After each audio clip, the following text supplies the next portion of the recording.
Hi, sir. Good afternoon, everyone.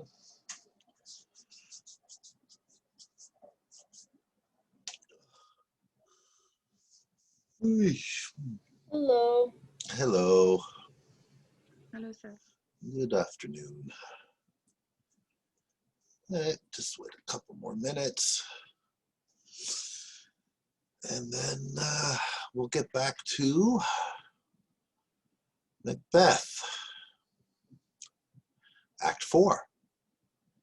We're moving along nicely. Act 4, finish up next week. And then that will give us a class just to prepare for the exams. Now, I have been hearing some rumors that they may be trying to have our final exams at the college. So I've heard that rumor from other students. I have not heard it from the administrators. So for now, it's still as planned. The final exam will be during our last class through Zoom online, and that would be the 2nd of November in 3 weeks. Okay? But if there's any changes to that, I'm sure we'll all be informed. Sir, you mean 2nd of December, right? Oh, I'm sorry, yes. I don't think it could possibly be the 2nd of November since we have passed that date. Yes, the 2nd of December, my goodness. Where's the time go? Yeah, so again, we're on a good pace. We're doing Act 4 today. We do Act 5 next week, and that gives us the 25th of November where we can just review and prepare, very much focused on the exam. Okay? So what's going to be in the exam? What would you think? Like, I just don't want to have a rundown before I actually The exam will be on Macbeth. Okay. Okay, not going to throw any curveballs at you. Yeah, we're just focused on Macbeth. But what we will do on that last day on the 25th before the exam is go over Macbeth. If we need any other questions that we want to address concerning Macbeth, and then very specifically reviewing format, structure, writing, all the things that are expected in an essay for that final exam, which So will we're also doing the same thing that we did last time, like another response type thing? Yeah, well, I'll give you a prompt, and you will be asked to write an essay in response to the question. Okay, perfect. Okay. Again, I don't think any of you are going to be taking the exit exam this December, but everything we're doing here is laying a foundation for what you can anticipate in your future English classes at TAV, but also in preparation for the exit exam, which you'll have to take at some point before you graduate. Okay, so we're in good shape. It's just one class I'm desperately behind in, which is the one where I'm teaching 3 Shakespeare plays. But it's a Monday class, and we had so many Mondays canceled because of holidays and things like that, and now we're trying to race through King Lear in like 3 weeks, which is ridiculously difficult, especially because it's King Lear, which I hope you all have the opportunity to read and study in the not too distant future. I would argue Shakespeare's best play and most complex and longest and brilliant. Not to say that Macbeth is not so as well, as we're discovering. How are we finding it?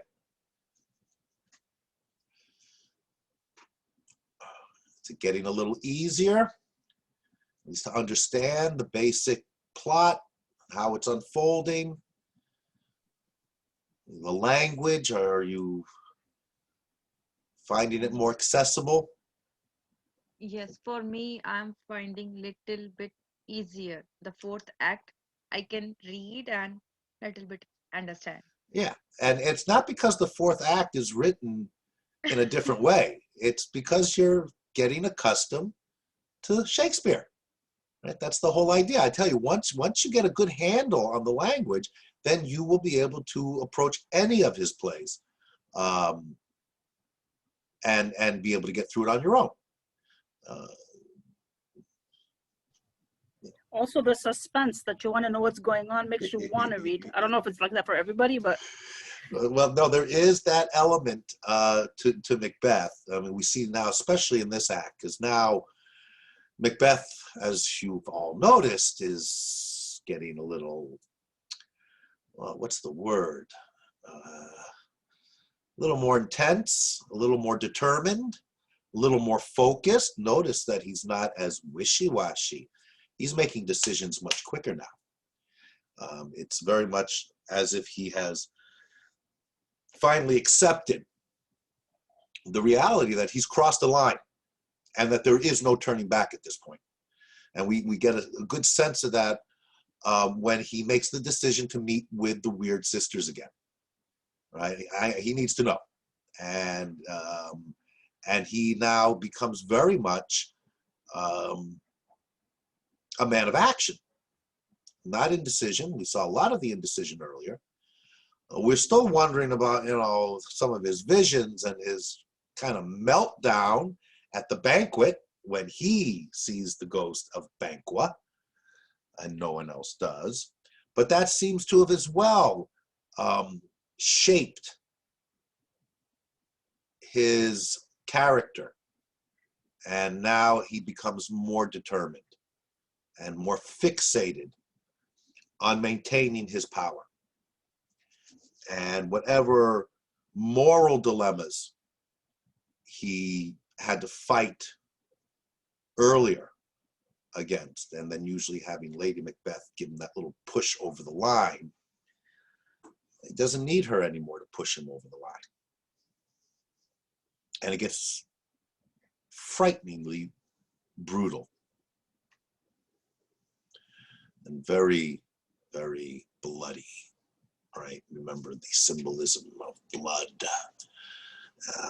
which we've touched upon in many instances. And remind you, in terms of that violence, which is emphasized in this play, it goes back to the very beginning when they're describing how Macbeth was fighting, right? When he cut the person, basically split him wide open, right? And that description of it. And of course, the blood on his hands, the blood on her hands. And of course, as we'll see, the blood on her hands, when I think it's coming up next week, where she's constantly trying to wash the symbolic nature of what the blood represents off her hands. So be attentive to blood. Whenever you see anyone talking about it or referencing it, thinking about all that blood implies. Other comments?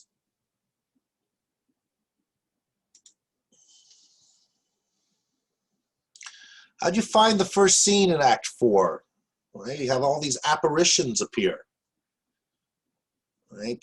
Which are telling us, or telling Macbeth, and therefore telling us, what's going to happen. Did you follow all that? All right. I mean, there's Macbeth comes out of that somewhat hopeful, because some of the prophecies, in order for your demise, Macbeth, certain things will have to happen.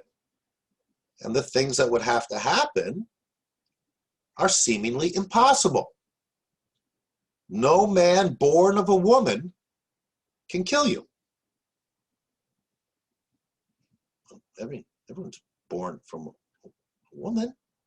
Well, that means no one can kill me. I don't have to worry about anyone because they can't kill me. Right? And what's the other one? The other condition for his demise?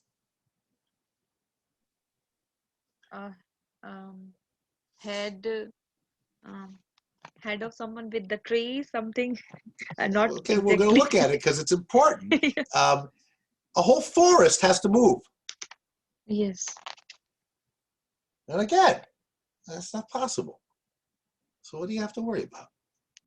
It's all good, Macbeth. It's all good. Right? Because you're trusting in the weird sisters. Because they have prophesized what has actually happened. But do note, he is now very much chosen that he will take action to ensure these things happen.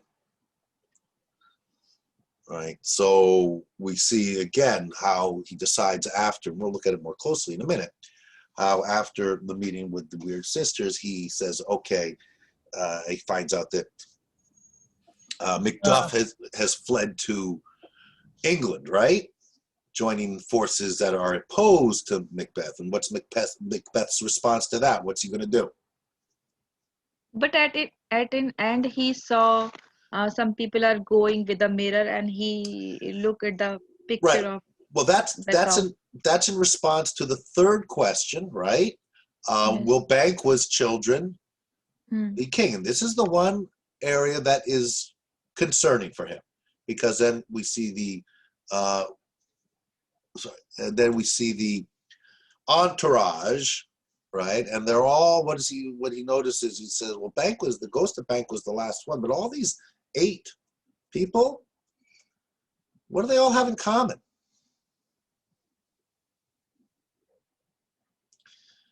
They look a bit like Banquo. Are they the descendants of Banquo? Whoa, wait a minute. He said, I can't be killed. My kingdom's safe unless a forest moves, but then you're still suggesting that Banquo's heirs will still become kings.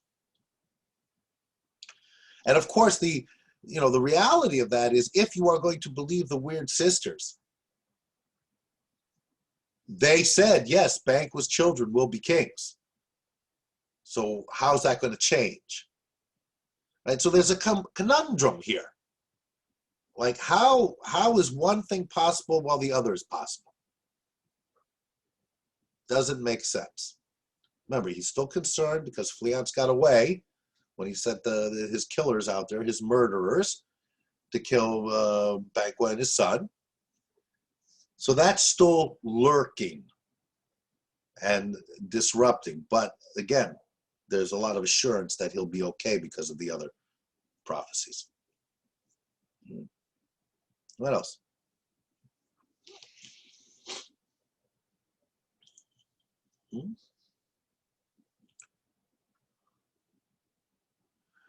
You want to expand on that, Sherwin? In what way is it a theological word? Yes, I noticed that Shakespeare used the word apparition, Mhm. but the word is in contradiction to what it says, what it tells the reader. Sorry, you're kicking out. You're freezing up. Usually used in a theological sense of like the apparition of the Our Lady of, like somewhere like Our Lady of the Mama Mary or the Virgin Mary, apparition of whatever. So I just noticed why he used the word apparition, but it is in contradiction to the state. Yeah, I mean, there is an element of that, but it was also a common term for ghosts as well, right? There is a theological context with it. One of the things with Shakespeare that scholars have debated often, and certainly it's very noticeable, is Shakespeare isn't overtly, or doesn't deal overtly with, for the most part, religious imagery or Christian doctrine. It's always there a little bit, but it's never emphasized, whereas at the time, many of the playwrights and artists at the time were very fixated on issues pertaining to Christianity and theological doctrine. Shakespeare was never really focused in on that. There's elements like in Hamlet, you know, he's not going to kill his uncle while his uncle's praying, because then his uncle would have a free pass up to heaven and things like that. But yeah, I mean, I've spent a lot of time researching the theological implications in Shakespeare, and there is a fair amount, but the danger is in trying to force certain things that have dual or multiple meanings, and trying to find a consistent motif where it relates to theological or Christian ideas. So often when it's there, it's there in very much as a common recognizable, because that community will recognize this type of imagery or these types of references, but not there to explore in any kind of major depth the theological implications of that imagery or symbol. Other comments?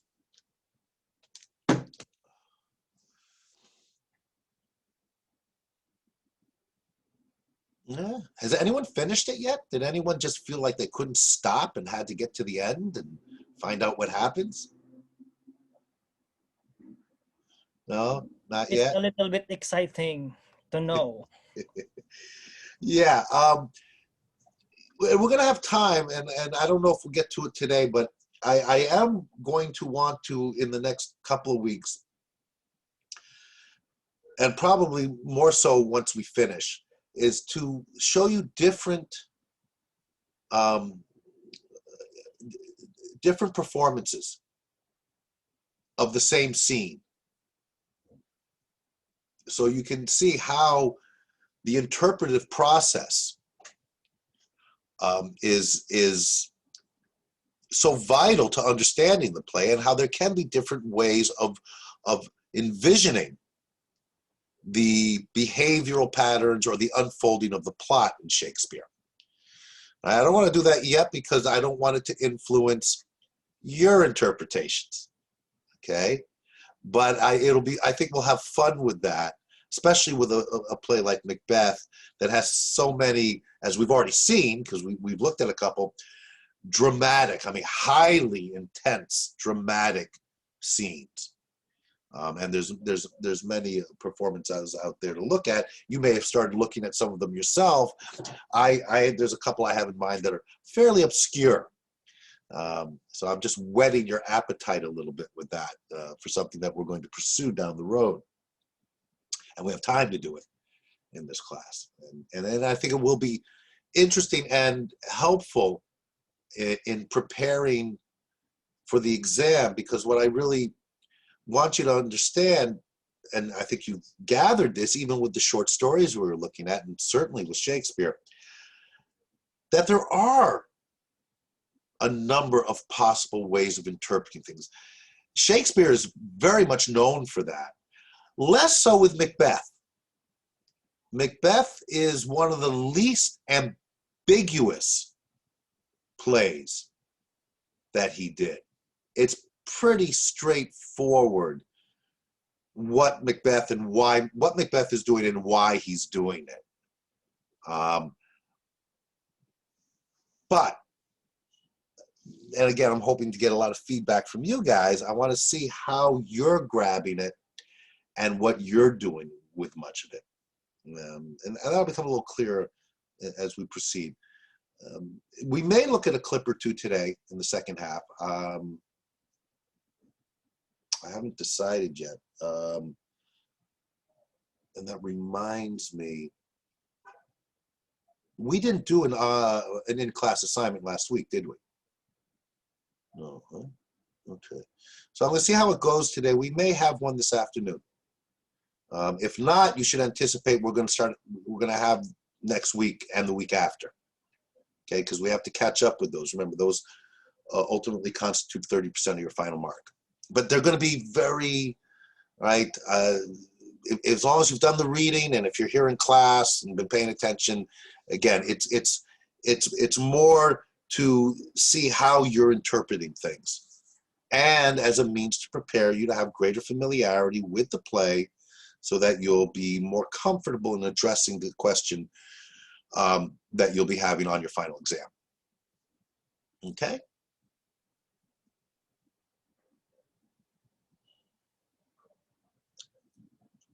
What else?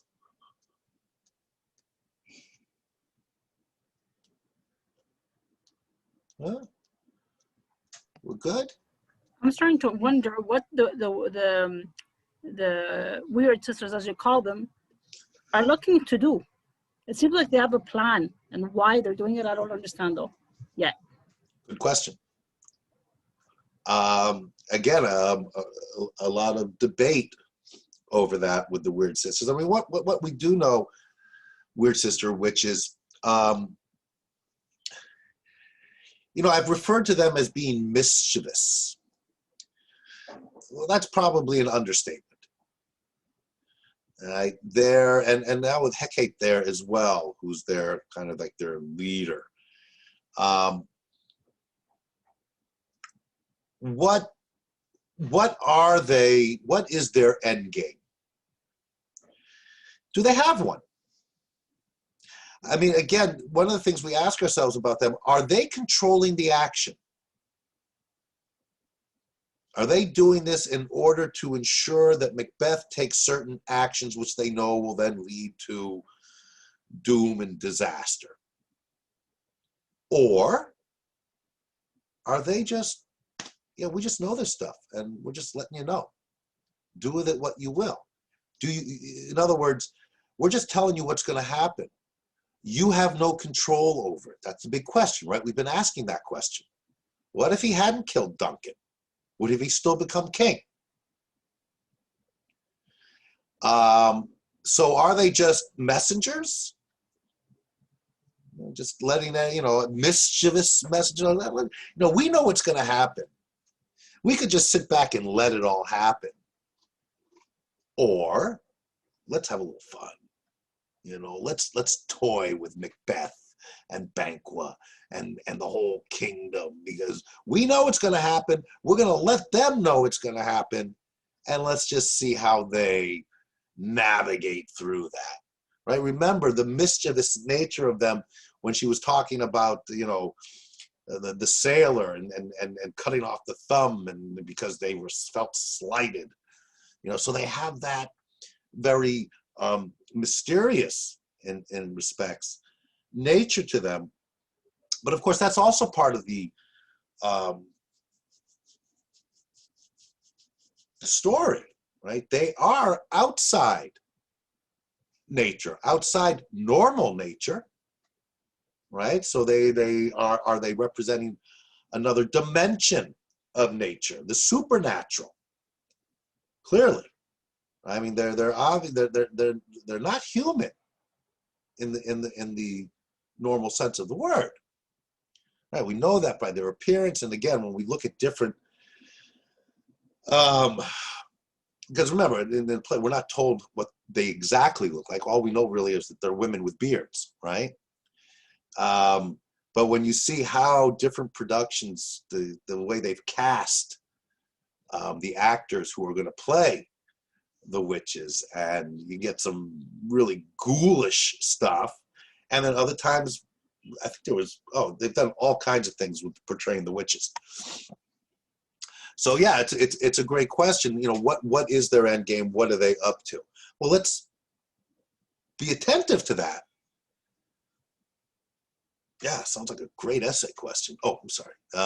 But you know, let's keep our eyes on that and see, you know, what we can glean from that, if anything. Again, remember, there's always, even with as straightforward a play as this is in comparison to most of Shakespeare, there's always ambiguities and misdirections. I had a student in the other class, we were studying James Joyce's The Dead, and her comment was, I'm finding it frustrating, sir, because it's not in my face. It's not obvious. And I went, yeah, that's the whole point, right? If it, you know, if it was just obvious and straightforward and so on, then it wouldn't be art. Comes back to that idea that what this is doing, and very much so with James Joyce's The Dead, but with all of Shakespeare as well, is it's addressing those issues in life that we don't have absolute understanding of, and showing us different lenses and angles by which we can look at it, not telling us what we should think or feel. Just saying, hey, look at it this way, or have you ever thought of it this way? It's almost as if Shakespeare or whoever's writing is exploring for themselves and allowing us, inviting us to explore with them.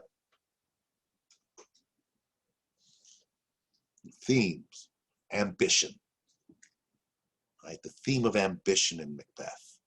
Well, we've all had certain levels of ambition, right? How far are we willing to take it? Okay, we're not going to take, I mean, we're not going to meet 3 weird sister witches who are going to conjure up apparitions and so on. Of course not. We know that. But it does have us reflect on ambition, and we notice very much in this play, like what we were looking at last week. Okay, our ambition, and now we've been given a bit of a directional light towards that. Let's do it. We're going to get it. We're going to kill the king. We're going to become king. Yes, we achieved our ambition. Why am I not happy? Right? Remember Lady Macbeth's going to you. Okay, wait a minute. Yeah, it's very common. We can all identify with that to some degree. Yeah, I'm a big sports fan. And when my team wins, I'm telling you, the build up to it, it's been a while, but and then the joy and the ecstasy and the ambition is generated onto my team, because when you're a fanatical fan, you feel like you are part of the team, and it's an ambition, and we shared this thing together. And then every time it's happened, I'm going, you know, the next day, it's like, now what? Right? And that's part of what we're seeing Macbeth doing, in a sense. And we haven't seen much of Lady Macbeth, so we'll come back to her. Is like he has to keep it going. Like, I got to see the witches. Yeah, has reason, because he's scared and he's surrounded by potential enemies, and he knows that some people are suspicious. But at the same time, there seems to be a drive and a need to keep going. Because once you achieve that, then what's next? There always has to be something next. If ambition thrives on that, right? Ambition, in the generic sense, can never be satisfied. Because by its very nature, you will always want more. Right? I remember seeing an interview with one of those big tech giants, not Bill Gates or I forget who it was now. It's years ago, and he was being interviewed, and the interviewer said, and he's getting all passionate about having to win, have the most, be the best. And the interviewer said something to the effect like, you're talking as if you have to win at all costs, no matter what it is. And he said, no, let me explain it to you this way. It's not enough that I win. Everyone else has to lose. You know, that's almost a diabolical type of ambition, because the satisfaction is not just with me winning, but watching others lose. I'm not saying that that's necessarily feeding into Macbeth's approach here, but do take note of the level of brutality, unnecessary brutality that is not married to what would be the straightforward understanding of what that ambition is. And of course, we see this in Act 4, right? Who does he have killed? Right? It's it takes on that flavor, and we need to navigate through that and try to get a better understanding of what that says about Macbeth, and of course how that reflects upon society as a whole, where we are even today throughout history. Where how does one measure one's success is constantly being questioned, right? And there's always that conflict between an idealistic understanding of what constitutes success and pragmatically and practically what constitutes success. Right? And it's more that the pragmatic ultimately wins, because you can be idealistic, saying, I am a success if I'm happy with my job and all this. Yeah, but you still have to put food on the table, and you still have to play within the parameters of the society. And idealistic notions of success, good person, good at heart, really not only could thwart your ability to put food on the table, but also leave you susceptible to those who play by other rules. Will perceive it as a weakness or not be able to see how it's a strength. That's the idealism, right? There should be no more wars, and we should all love each other and do away with poverty, all this. Who's going to disagree with that? Except for mad people. But then the practical comes in. How do we achieve that? Can it be achieved? If it can't be realized, how do we proceed to make it closer to that?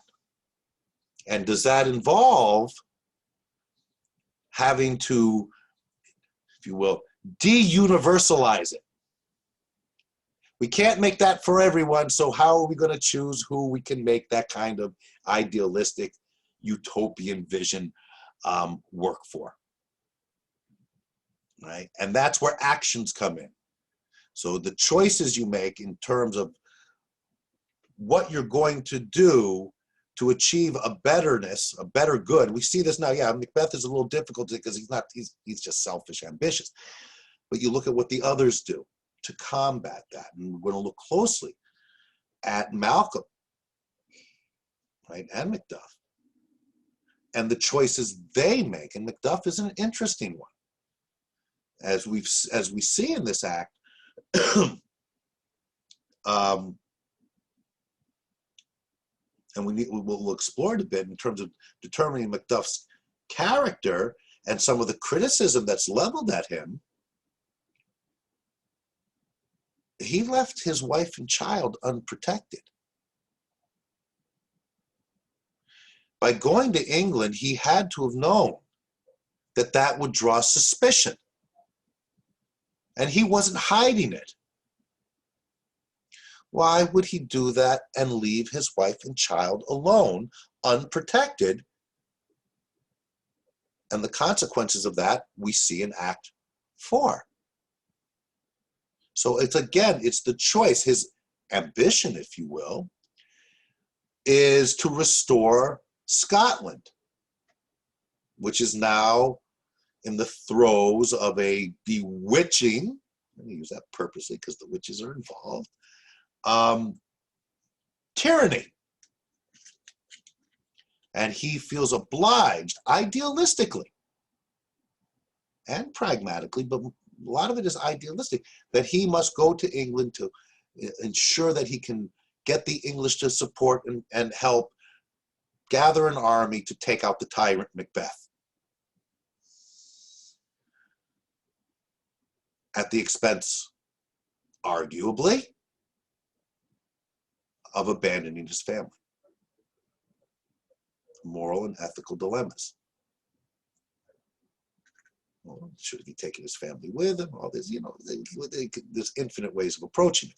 But it's the type of questions that this play begs us to ask. Right? So I know we're very focused on Macbeth, but watch the other ones. All right? Remember with Macduff, we really didn't notice him much until the end of the last act. And now he's going to become a major player in usurping the tyrant Macbeth. Okay. Anything else before we actually turn to the text?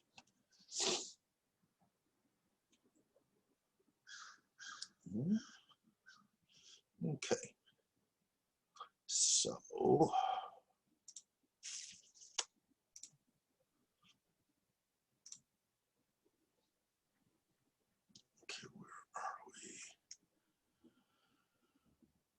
oh yeah. So let's take a look.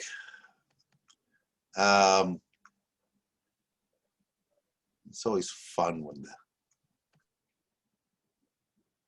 okay, that's the end of act.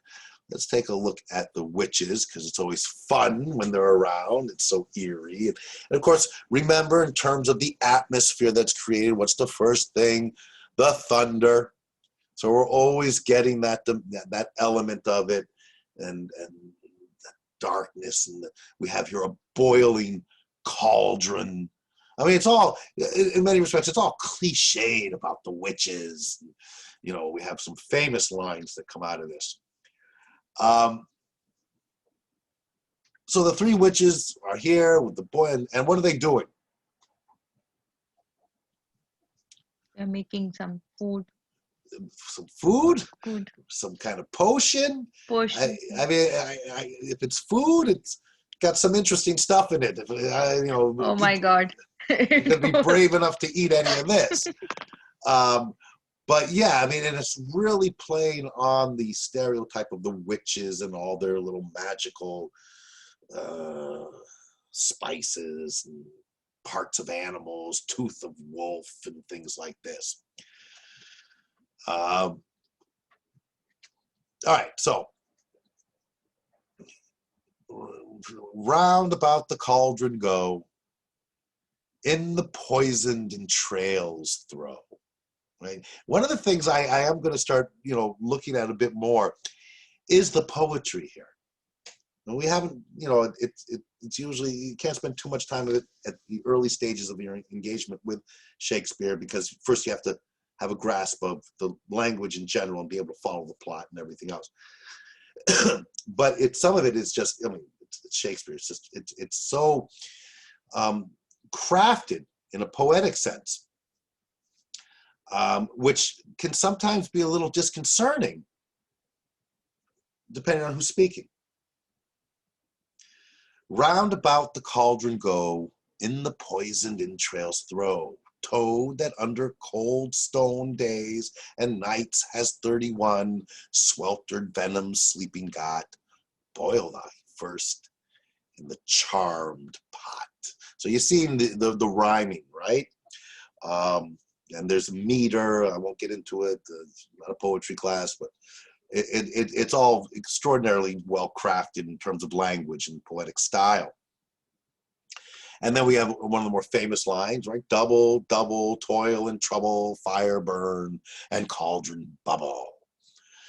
And now here we go. A fillet of fenny snake, in the cauldron boil and bake. Eye of newt and toe of frog, wool of bat and tongue of dog.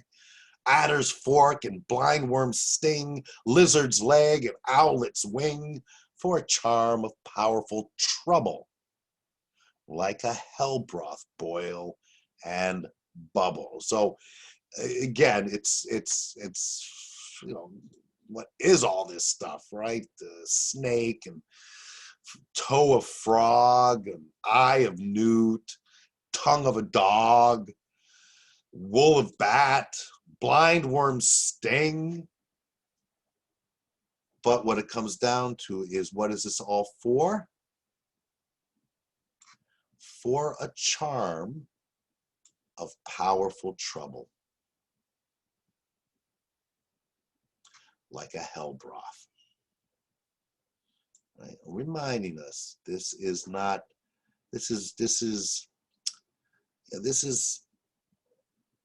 evil stuff here, right? We get that it's not just the trouble, but we got the hell broth.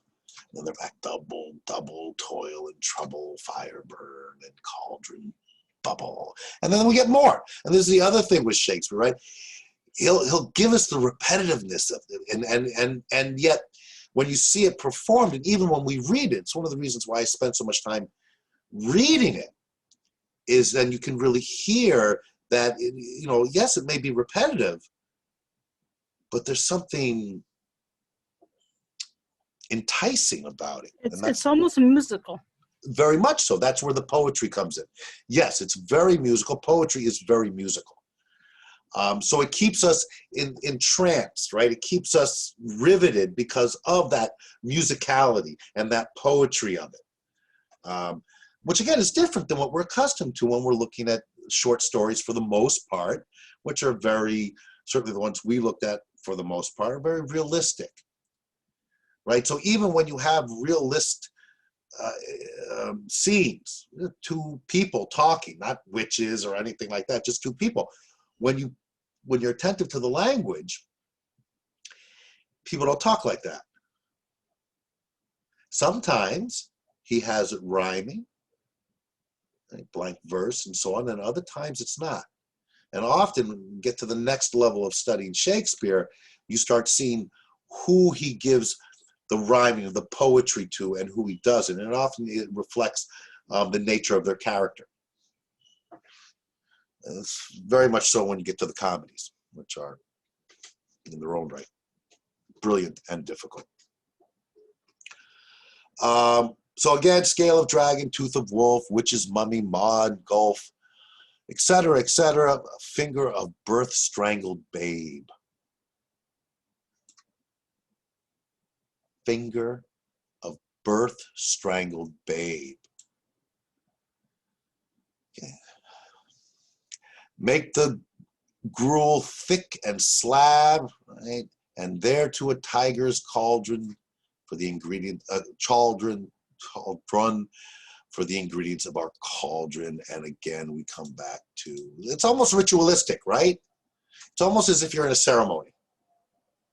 And it is, because they're conjuring up things to present to Macbeth. Double toil and trouble, fire, bird, and cauldron bubble. Just the repetition of that line. Again, it's almost like a service in a religious institution. Okay.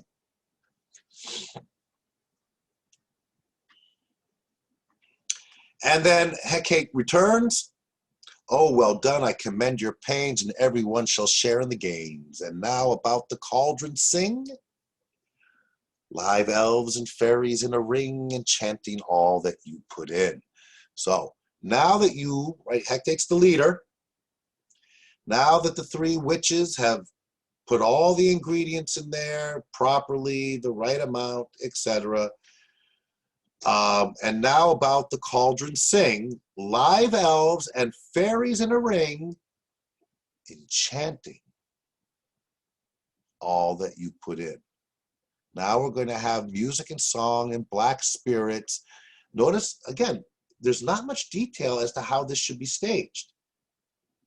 But there's going to be music, song, black spirits, etc. These are the live elves and fairies who are going to now, in a ring, gather around the cauldron, and they are going to enchant all the ingredients. You can put all those ingredients in there. But now we need this magic, right? Enchantment, so that it'll work. So we have this music and song, black spirits, etc. Right? Yeah, there's a lot that can be said about this in terms of its ritualistic component and how it is can be seen as a reflection of Christian liturgy and things like that. But it's also emphasizing the process that has to be gone through. It's not like they can just snap and make these things happen. There is a need for work in order to produce what they end up producing. So it comes back again to, why are they going to all this trouble? What's their end game? By the pricking of my thumb, something wicked this way comes. Another famous line. Something wicked this way comes. Open locks, whoever knocks, and here comes Macbeth. Now, what we're certainly conscious of at this point, because we're comparing every time we go, we see last time Macbeth was with the witches and what he's like now. So you'll notice his attitude. He's not scared no more. Not only is he not scared, but he's almost like impatient with them. Almost rude, and certainly not fearful. Again, emphasizing the fact that he is, crossed over to the dark side. We'll get to our Star Wars analogy here. He's crossed over to the dark side. How now, you secret black and midnight hags? He's insulting them. What is it you do? What are you doing? And they all say, a deed without a name. Of course, they know. You just see how they're toying with him, and they're going, you can almost see them nudging us. See, he's right where we thought he'd be at this point. He's right where we thought he'd be. I conjure you by that which you profess, however you come to know it, answer me. He's not coming humbly saying, guys, can you tell me what's going to happen next? He's coming in as Ordering. a king. Thing. Because now he is a king. Answer me, though you untie the winds and let them fight against the churches, right? So there is, again, what I was talking about earlier, these little drops of Christian theology, almost in every one of his plays, but how much value we put onto it is, we have to investigate. Through use confound and swallow navigation up, though bladed corn be lodged and trees blow down. Goes on and says, even till destruction sicken, answer me to what I ask you. So again, his character has evolved. Speak, demand. It's not like the witches don't recognize this change in him. We'll answer. Say if thou'dst rather hear it from our mouths or from our masters. Well, we can answer you. But how about this? Our masters will answer you. Because after all, you're now a king. Fair Macbeth. And Macbeth says, call him. Let me see him. It's demonstrating he knows this is unnatural, supernatural, anti-Christian, if you want to go that far. He doesn't care. Yeah, call him. Let me see him. I'll take it all on. I've chucked away all those elements that relate to morality, ethics. I'm just lusting for power. So they throw a few more things in there. Murderer's gibbet. Oh, God. Pour in sow's blood that hath eaten her 9 farrow. What is that? Sorry, can't help it. The language is so rich. Does it say anything in our edition? Look at this. Anyone stop and go, what is that? Or at this point, you've seen so many descriptions of this weird animal entrails and so much that you're not even paying that much attention? Young pigs. It is written here, young pigs. What, for Pharaoh, right? For Pyro. Yeah, Yes. okay. So Yes. pour in sow's blood. Sow is a pig. So pour in pig blood. Pour in the blood from a pig that has eaten her 9 babies.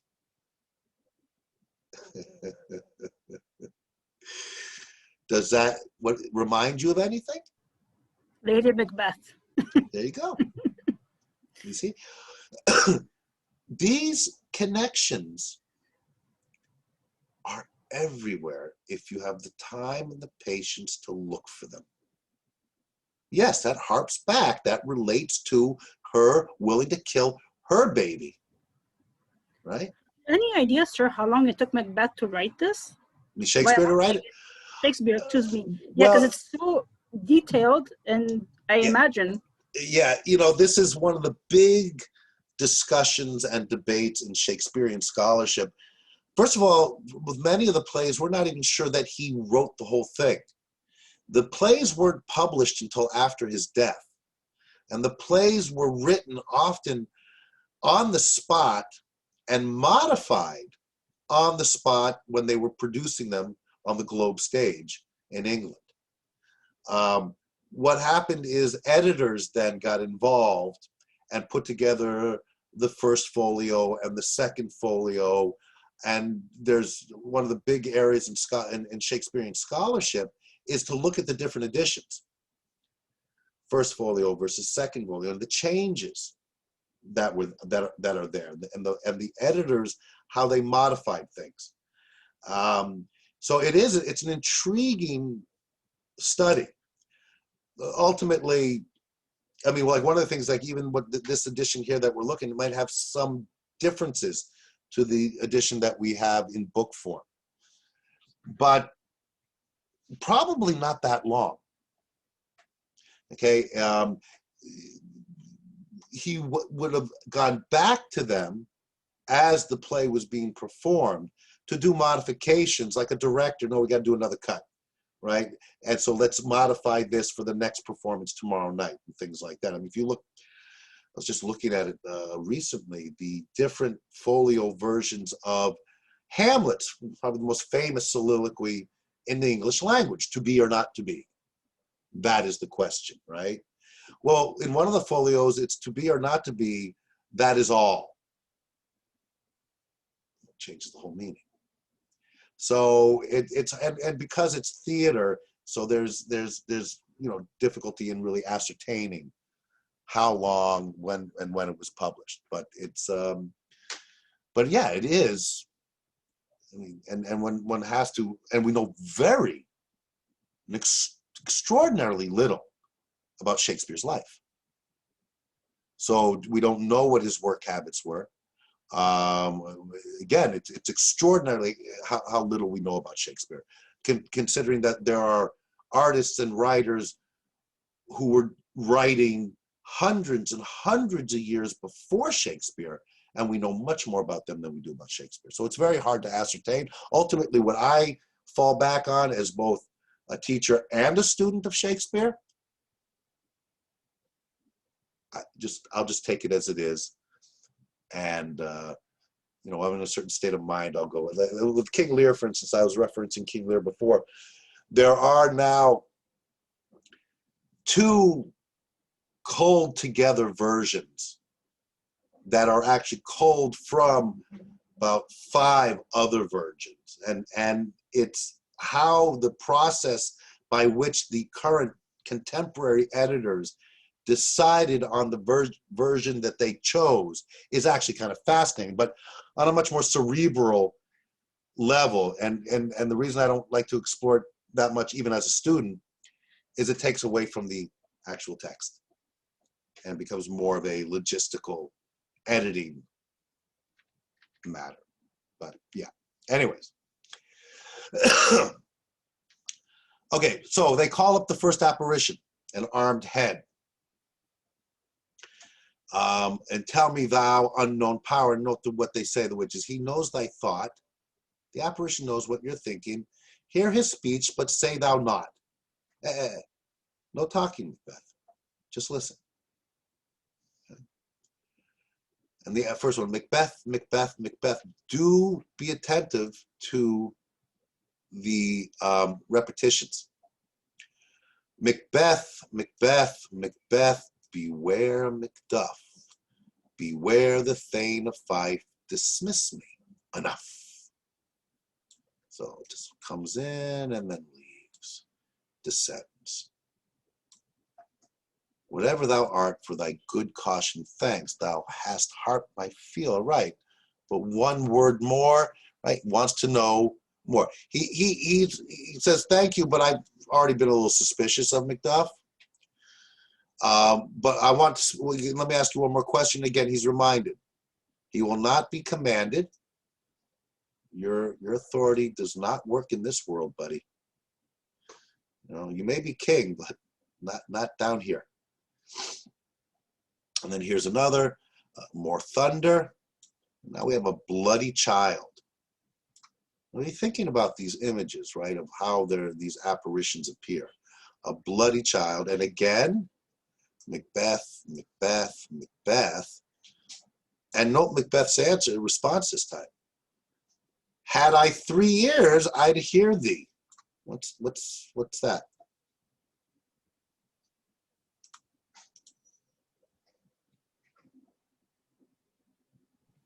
Three witches are saying, so maybe he's saying I have only 2 years. Yeah, but it's also he's responding, right? Because Yeah. of course 3, Had I three. right? And we're hearing Macbeth, Macbeth, Macbeth, Macbeth, Macbeth, Macbeth. They're calling out his name. He's going, if I had 3 years, I'd hear you. It's like he's saying, enough. What are you repeating my name 3 times for? Get to the point. Right? Impatience. Be bloody, bold, and resolute. Laugh to scorn the power of man. For none of woman born shall harm Macbeth. Right? So we're registering this saying, okay, then no one can harm Macbeth. Of course, we could be like going, you know, at first saying, the power of man. Oh, no man can hurt Macbeth, but a woman can then, right? He says, no man born of a woman, but a woman born of a woman. Oh, really? But hold on. Oops. Hold on. Sorry. I stopped. Do you guys see the screen? There, we're back. But no, it says the power of man, for none of woman born shall harm Macbeth. So it's not. You got to be careful of this because you see the power of man because it's a riddle, right? So we're sitting here trying to figure out. Okay, no man born of woman. Oh, wait a minute. Any Lord of the Rings fans? You remember the scene on the battlefield in the Return of the King, the woman, I forget her name, from Rohan, who actually kills one of the Nazgul, and the Nazgul says, no man can harm me, and she pulls off her helmet and says, because she's disguised as a man, as a soldier, she pulls off her helmet and says, I am no man, and whoosh, off with his head. Okay? So, you know, we're trying to figure this out because it's a riddle, but it says none. No man or woman born of woman. Woman born shall harm Macbeth. Okay. This makes me wonder, will he end up harming himself? Well, good. Good. I don't want anyone to harm themselves, but good that you're thinking that way. Because yes, we want to be saying, this is okay. So, because we're at this point, as we're seeing Macbeth really descend into this bad guy. You know, we're sitting and saying, well, you know, something's got to stop him, right? There's got to be some kind of resolution here. And now we're being told, well, no one can harm him. So how is this going to be resolved? Is it? You know, then live, Macduff, what need I fear of thee? But it told me here, beware of Macduff.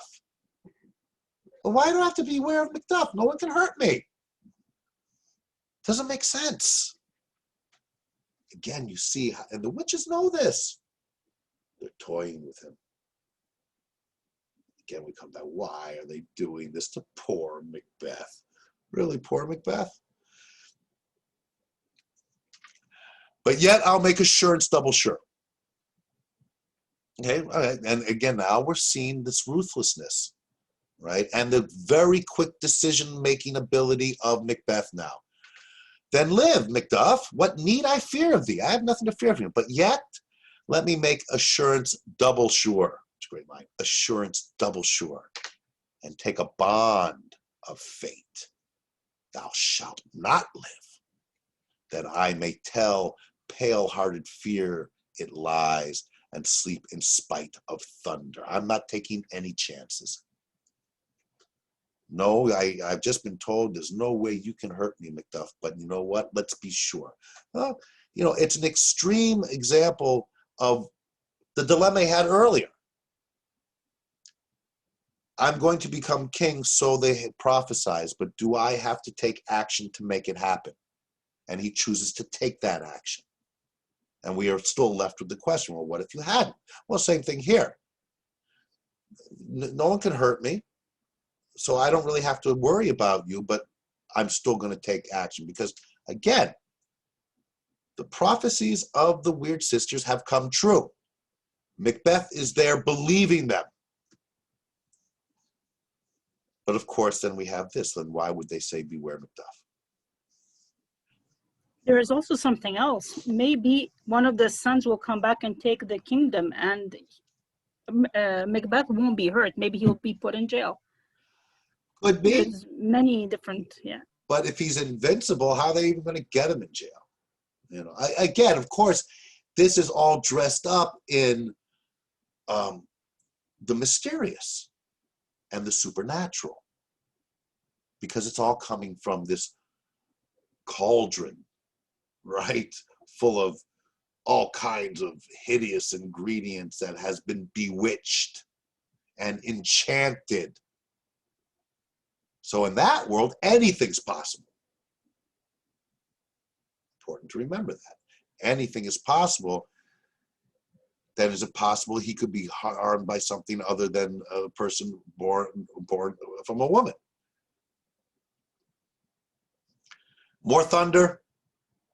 The third apparition is a child crowned with a tree in his hand.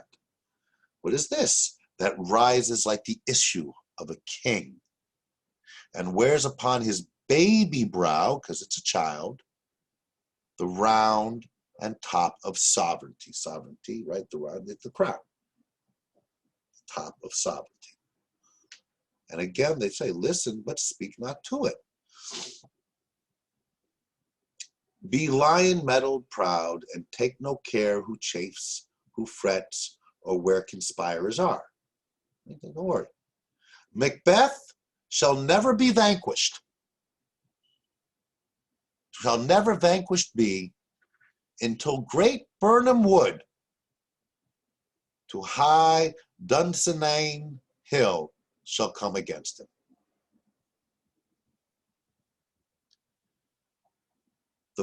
The Birnam Forest has to move to Dunsinane Hill before Macbeth can be vanquished, before he can lose. It's impossible. How do we figure out that riddle? That's why I asked earlier if any of you had read to the end. I, of course, know. But I'm emphasizing this because I want you to be thinking, how is it possible to get around this? Descends that will never be. Who can impress the forest, bid the tree unfix his earthbound root? Sweet Bodeman's good rebellion's head, rise never till the wood of Burman rise, and our high-placed Macbeth shall live the lease of nature, pay his breath to time and mortal custom. Yet my heart throbs to know one thing. Tell me if your art can tell so much. It's almost like he's baiting them there. Tell me if your art's up to it, all right? Again, how you would interpret that. Oh, tell me if your art can tell so much. I hope I'm not pushing you too far. Or tell me if your art can, because I know it can, and I'm trying to goad you into telling me this, shall Banquo's issue ever reign in this kingdom? Because that was the prophecy from earlier. And they tell him, again, how the witches play. Seek to know no more. You don't want to ask that. We've given you some good news here. Of course, the beware Macduff still hasn't been resolved. But overall, it's good news. You're invincible. And Macbeth here now, in that kingly, and again, stressing the change in his character. I will be satisfied. Deny me this, and an eternal curse fall on you. He's going to curse them. Let me know why sinks that cauldron. What noise is this? Let me know. Why is the cauldron sinking, and what is this noise? Show, show, show. And all together show his eyes and grieve his heart. Come like shadows and so depart. And here we get 8 kings, right? So this is, you have to be attentive to this stuff. 8 kings, the last with a glass, a mirror in his hand, with the ghost of Banquo following. Now remember, the ghost of Banquo was at the banquet. Macbeth freaked out. But remember, Macbeth was the only one who could see the ghost. Going back again to the dagger. Is that ghost actually there at the banquet, or is Macbeth losing his mind and hallucinating? But here, the ghost is back. But of course, this is in an environment of witches and demons and black cauldrons and all this stuff. Thou art too like the spirit of Banquo. Down, thy crown does sear mine eyeballs. This is having a big impact. And thy hair, thou other gold-bound brow, is like the first. A third is like the former. Filthy hags! Why do you show me this? A fourth, start, eyes, what? Will the line stretch out to the crack of doom? What does he mean by that?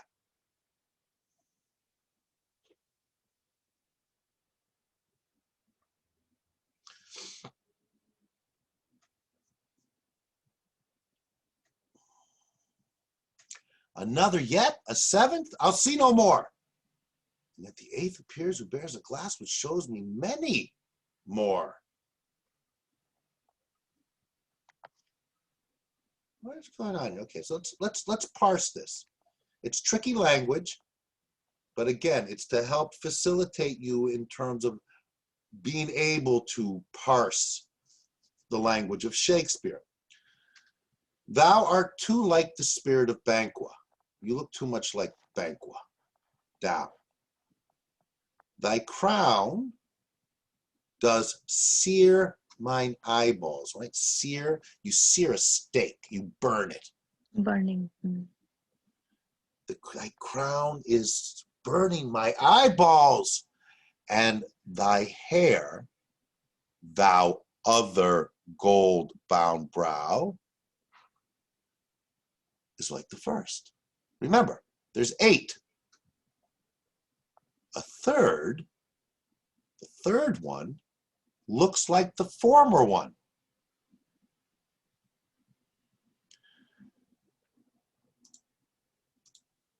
These 8 kings, he's noticing,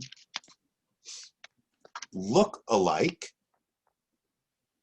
and they all look like Banquo. Thou other gold-bound brow is like the first one, the first king. A third is like the former. The third one's like the second one. And now he's like, why are you showing me this? And then a fourth. Start, eyes, what? Will the line stretch out to the crack of doom? The line is the line of kings. How many of Banquo's descendants, children, grandchildren, great-grandchildren, great-great-grandchildren, great-great-great-great, and so on and so forth. How long will Banquo's line, his genealogical line, be king?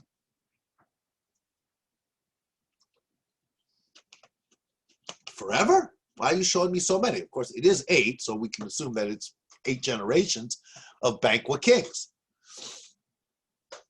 And yet the 8th appears who bears a glass which shows me many more, or more. Bears a mirror, right? And of course, it's an optical thing. He's carrying, the 8th one's carrying the mirror. So you imagine trying to stage this. That mirror has to be reflecting the other 8, and then it just keeps, you know, and then one mirror reflects off another mirror and reflects off another mirror. You know, that optical, it's not an illusion, but the way that that can be set up. If you remember Inception, those of you who've seen the movie Inception, they have that when they're building one of the, when they're testing all the mirrors, it just goes on infinitely. Because one mirror is reflecting the reflection of another mirror. Boom, boom, boom, boom, boom, boom. And they warned him, these weird sisters, seek to know no more. But they know, right? I mean, to presume they're going, oh, you don't want to know anymore. You know, no. But they know he's going to insist. Because he says, if you don't show me, I'll curse you all. They know he's going to say that. They're just toying with him here. That mischievous nature that they have. And I see so the twofold balls and treble scepters carry a horrible sight. Now, not horrible sight, now I see 'tis true, for the blood-boltered Banquo smiles upon me and points at them for his. And the apparitions vanish. What, is this so? Aye, sir, all this is so, but why stands Macbeth thus amazedly? Come, sisters, cheer we up his sprites, and show the best of our delights. I'll charm the air to give a sound, while you perform your antic round, that this great king may kindly say, our duties did his welcome pay. And they start to dance, music, the witches dance, and then poof, they're gone.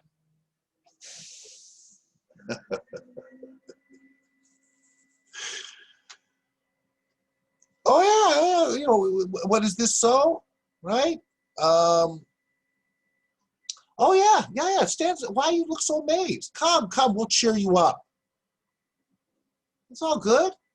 It's all good, Macbeth. Come, dance with us. Boom, we're gone. Where are they? Gone? Let this pernicious hour stand I accursed in the calendar. Come in without there. He's calling in Lennox now. So now he's scared. Now this did jolt him, because it's saying that Banquo's heirs will be kings. Of course, we still have to reconcile that with the idea that no harm can come to Macbeth. Lennox comes in. Macbeth is like, did you see those weird sisters? No. Came they not by you? Oh, no, indeed, my lord. Okay, so we're seeing that Macbeth can sometimes be a little frazzled. He got frazzled. But he pulls himself together fairly quickly here. Infected be the air whereon they ride, and damned all those that trust them. Oh, excuse me?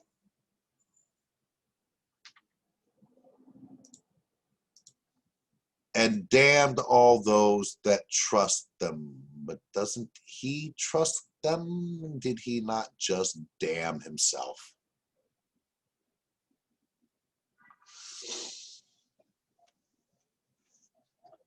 So Lennox reveals to him that Macduff is fled to England.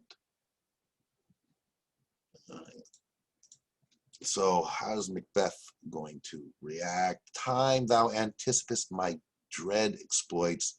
The flighty purpose never is overtook unless the deed go with it.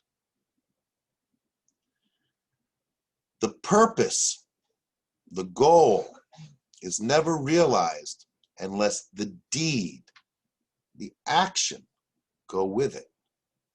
Remember how he debated this before. Do I have to take any action for this prophecy to be realized? And he finally decides on no, because it would be wrong. And then Lady Macbeth comes in and pushes him over the edge. Now he's saying absolutely no, action has to be taken. From this moment, the very firstlings of my heart shall be the firstlings of my hand. From now on, I'm going to act on my first impulse.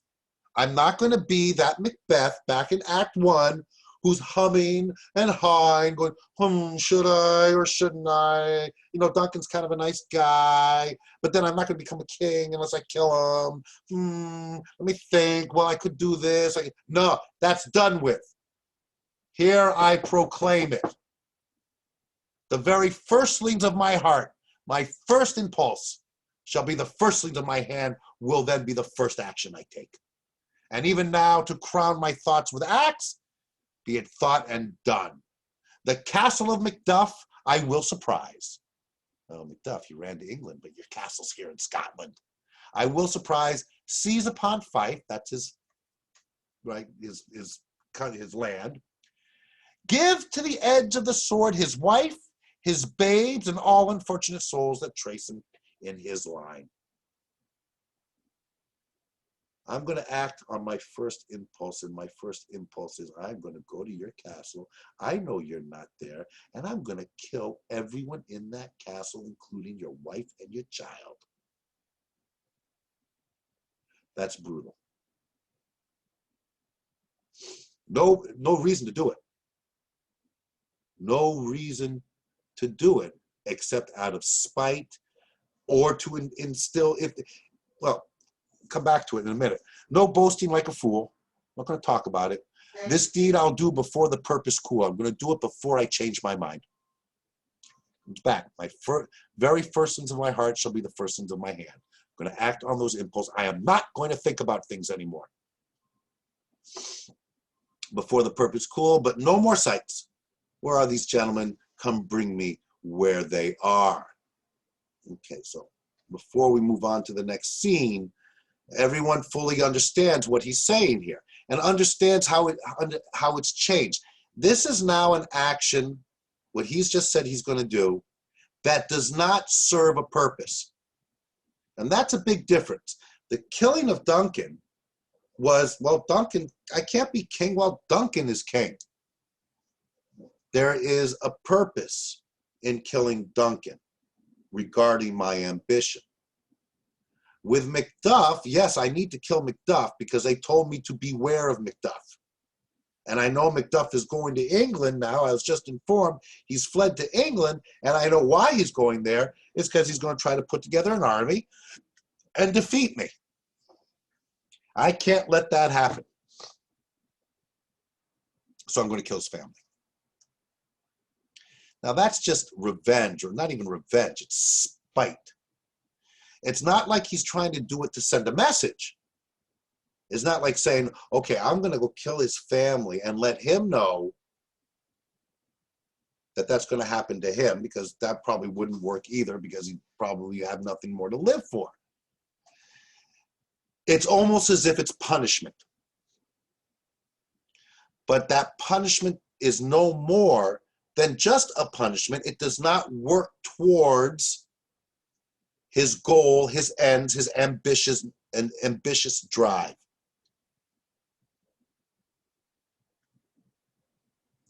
Back in the 80s, I lived in New York. And there was a story, I'll never forget it, about drug dealers. And apparently, I'm paraphrasing, it's been a long time, but someone ripped off the Colombian drug cartel, and those, I don't know if you follow this stuff, but back in the 80s, the Colombian drug cartel was pretty big and powerful. And someone stole from them from Brooklyn, New York. What they did to get back at him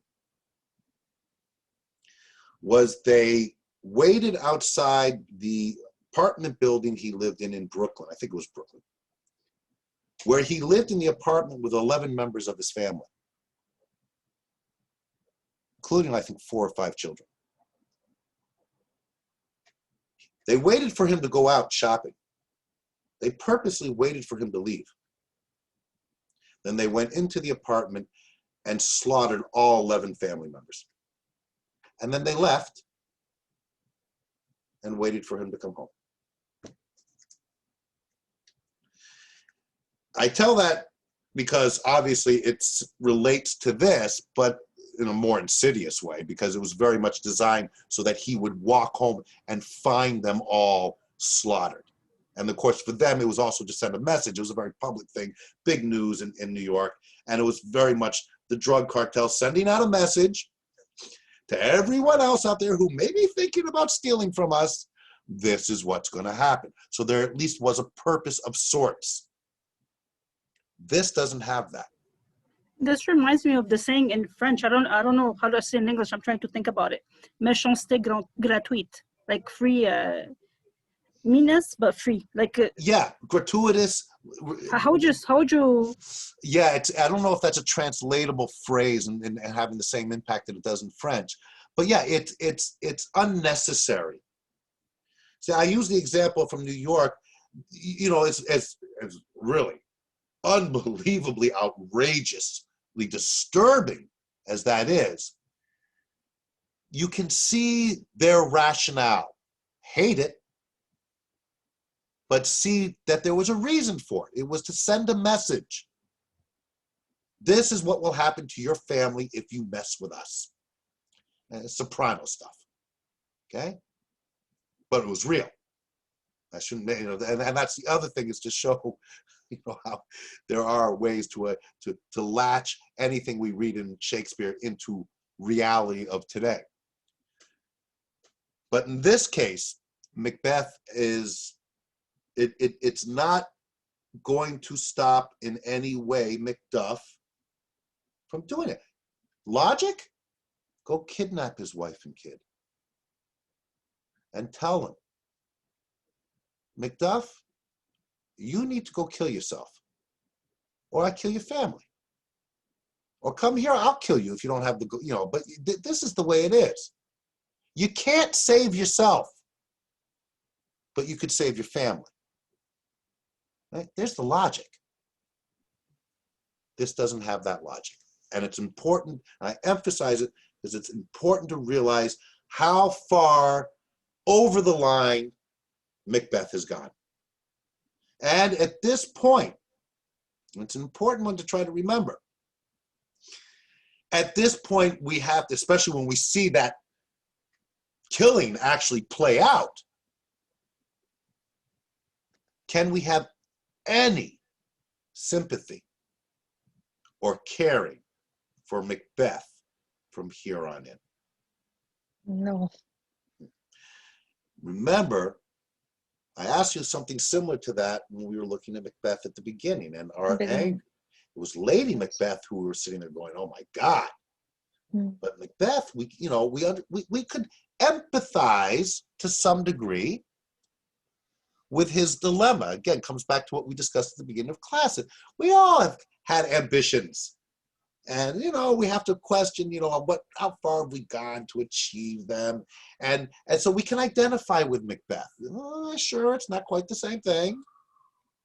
But, you know, it's like, geez, if he hadn't run into, it's those sisters. And it's Lady Macbeth. Macbeth's not a bad guy. He's just caught up in his own ambition. And then he's got these people pushing him. If they just left him alone. Remember, he stands up and says, no, we're not going to do this. It's wrong. It's morally wrong. We will not do this. And then Lady Macbeth pushes him. It's all her fault, not his. When we get through this, especially after the next scene, which we'll look at after the break. And that is somewhat unusual with Shakespeare. I keep referring that this is one of the more straightforward. Usually, with some few exceptions, Iago, from Othello, Oh, even Othello himself, who ends up killing his wife because he's been deceived and tricked into doing it. Almost all these great tragic heroes who we know are not going to survive. But there's elements there that we sympathize with, or empathize with, or try to understand. And so our feelings aren't as clear-cut, whoa, as it is with Macbeth. But of course, it's not that simple. If you can, I know you haven't, maybe you have read Othello. When we compare it with the character of Iago, Iago from start to finish is just bad, bad, bad, bad, bad, bad, bad. But he's not the main character. Though some people argue he is. If you ever have a chance to read Othello, read Othello. But the thing with Macbeth is about the transformation. What happened here? This is one of those questions about human behavior and human nature that is being asked. Is there a point when you cross a line that you can shed basically your humanity, where you can now unremorsefully kill children? And one more thing, sir. He is planning for everything. He went to the witches for asking, so he can predict the future and he can plan for everything. And this paragraph, it's showing without thinking, without making any plan. He just, we can say, in frustration, he is doing killing them. In impulse, and he says it. He said, I'm not going to think about things anymore. I'm just going to go and do them. Which, Yes. again, it's, it can speak to all of us, right? What do I tell my kids all the time, and I tell myself all the time? Someone upsets you, you get really angry? Count to 10. Count to 10 before you hit the send button on your phone or on your computer. All right? Because you can't take it back. Think Yes. before you act. He's saying openly, I'm not going to do that anymore. I'm going to go on my first impulse. So yes, Sherwin here says, it seems that Macduff is becoming suspicious. Why didn't he tell it to the other noblemen? We saw that he was becoming suspicious in the last act, right? If you remember the end of the last act, remember when we see it first when he's asked, are you going to go to Macbeth's coronation? And Macduff says no. The reason he's not telling everyone at that point is he doesn't know who he can trust. If he goes out and says, I'm suspicious of Macbeth, and I'm going to tell, hey, you nobleman Joe, hey, what do you think of Macbeth? I think he did something really bad to get there. And you're going to go, how dare you talk about my king like that? I'm going to go tell Macbeth that you said that. And by the way, come with me and we're going to throw you in jail. So Macduff says, I don't know who I can trust yet, but I know that I can find in England an ally, because there is the traditional conflict between England and Scotland. And if nothing else, at least to be able to make a case that something needs to be done about Macbeth, away from Macbeth and away from his kingdom and his subjects. But we'll see. It's a great question, Sherwin, because Macduff is the first one to see it. Remember at the banquet scene, when he has his meltdown and Lady Macbeth's defending it. But you all, certainly when we saw a bit of the clip, we're getting the sense that some of them are getting like, ooh, is Macbeth okay? So those seeds of doubt and possibly not necessarily suspicion at that point, but little concern start there. Macduff sees it even more so. And of course, Banquo, who never gets a chance to express it because Macbeth has him killed. But he would be the one to be most suspicious because he knows what the witches prophesied. All right.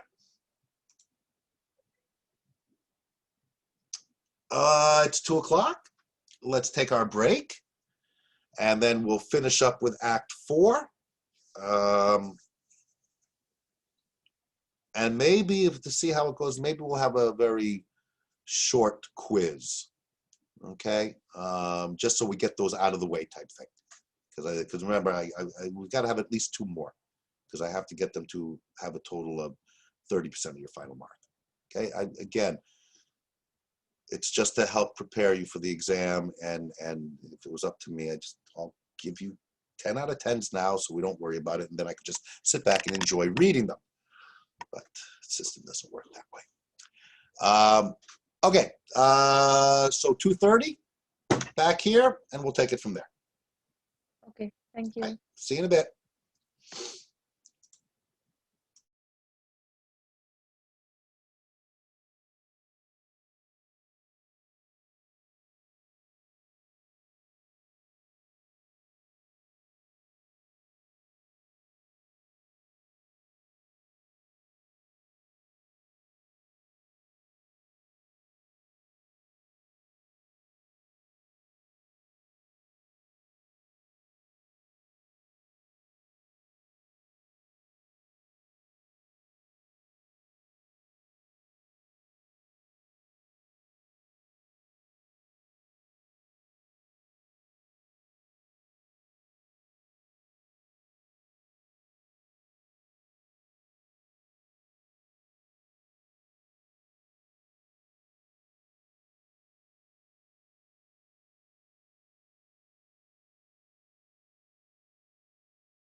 hopefully it will convert properly.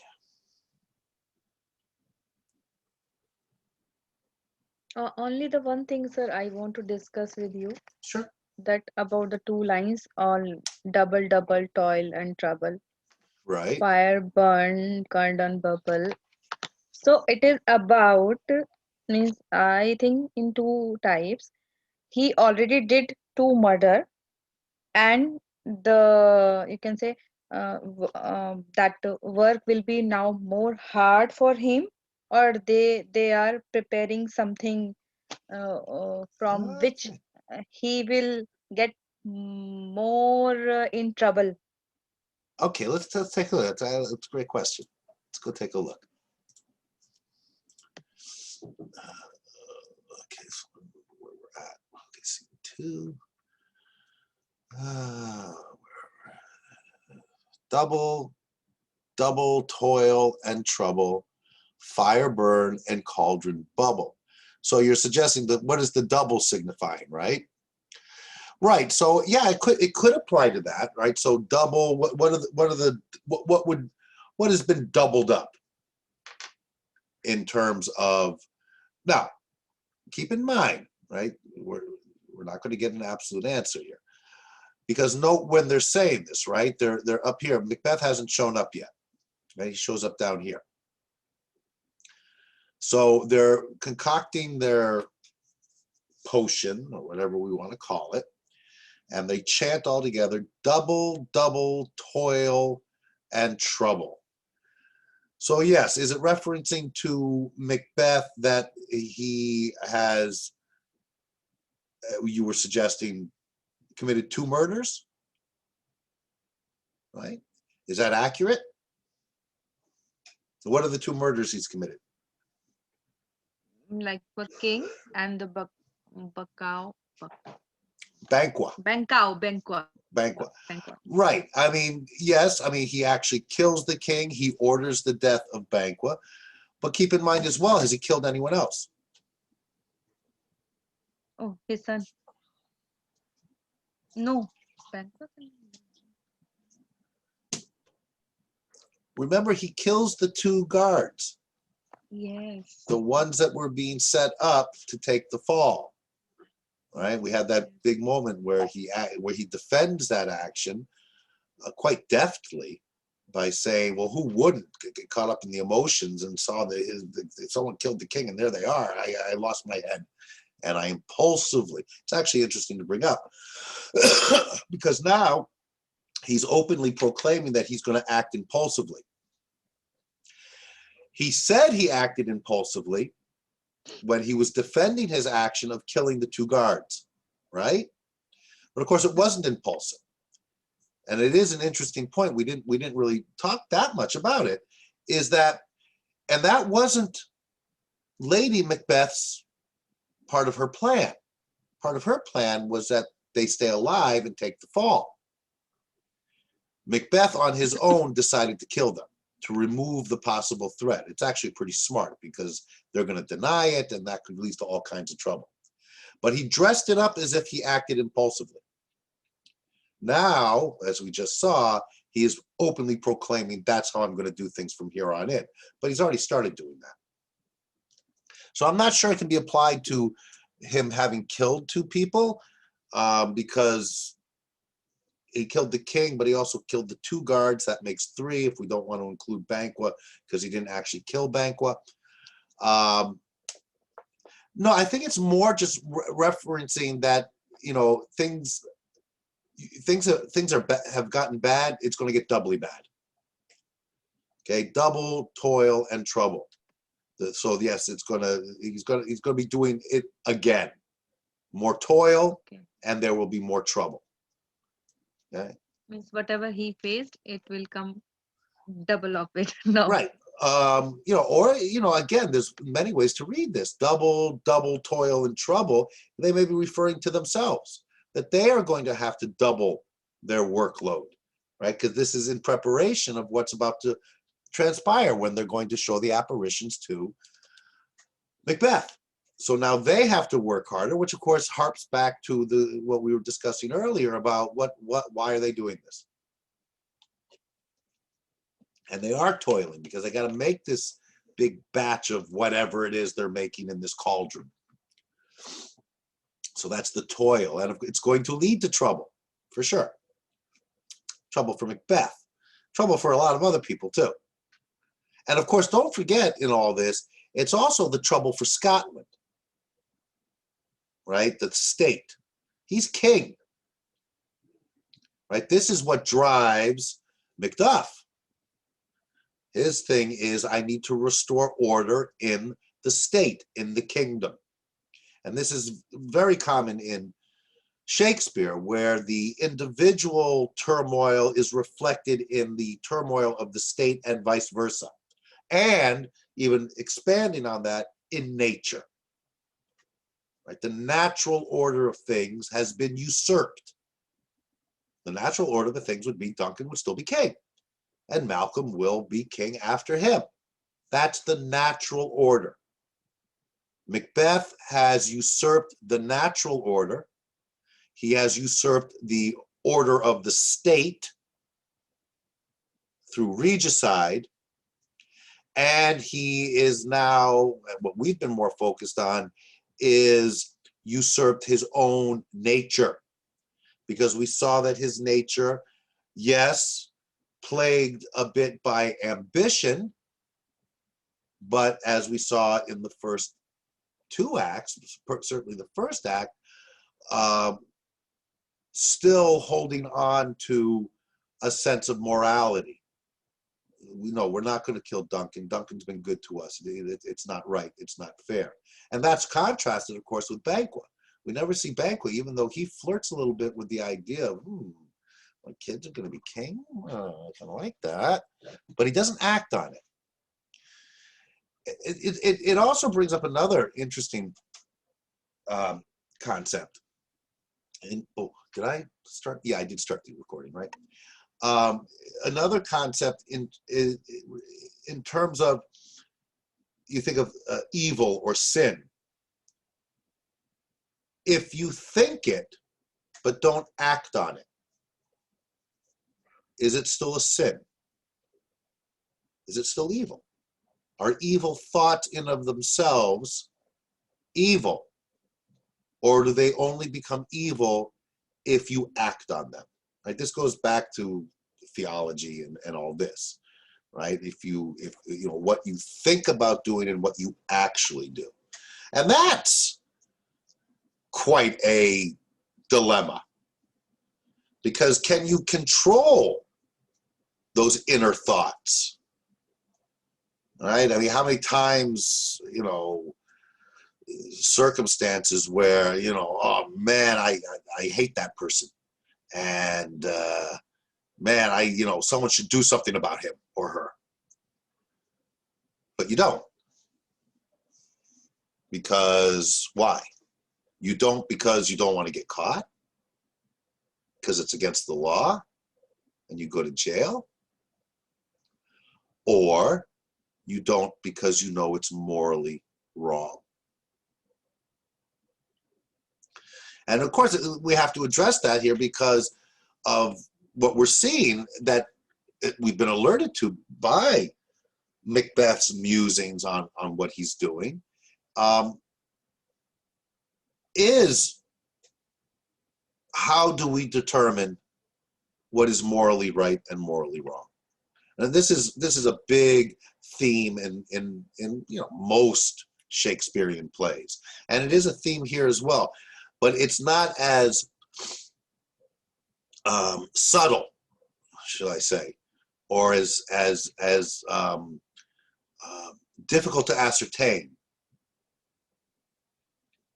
as it is in most of Shakespearean tragic characters who really struggle with that question.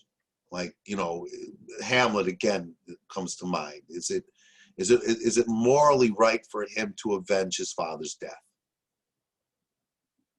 Right? Is it morally right to, and is it just to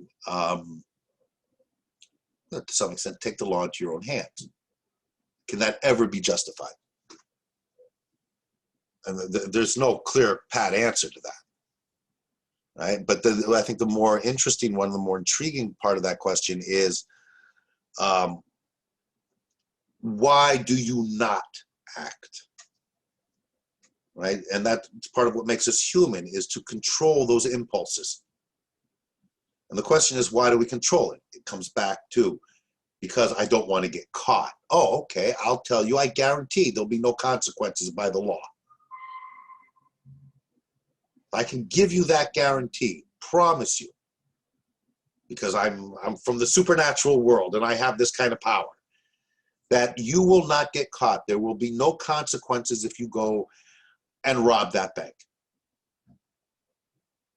and take that $1 million.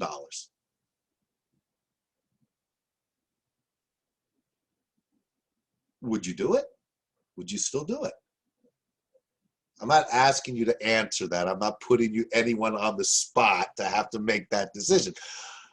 But it does change the dynamic. And then it comes down to the moral and ethical codes that you live by. And then that becomes even more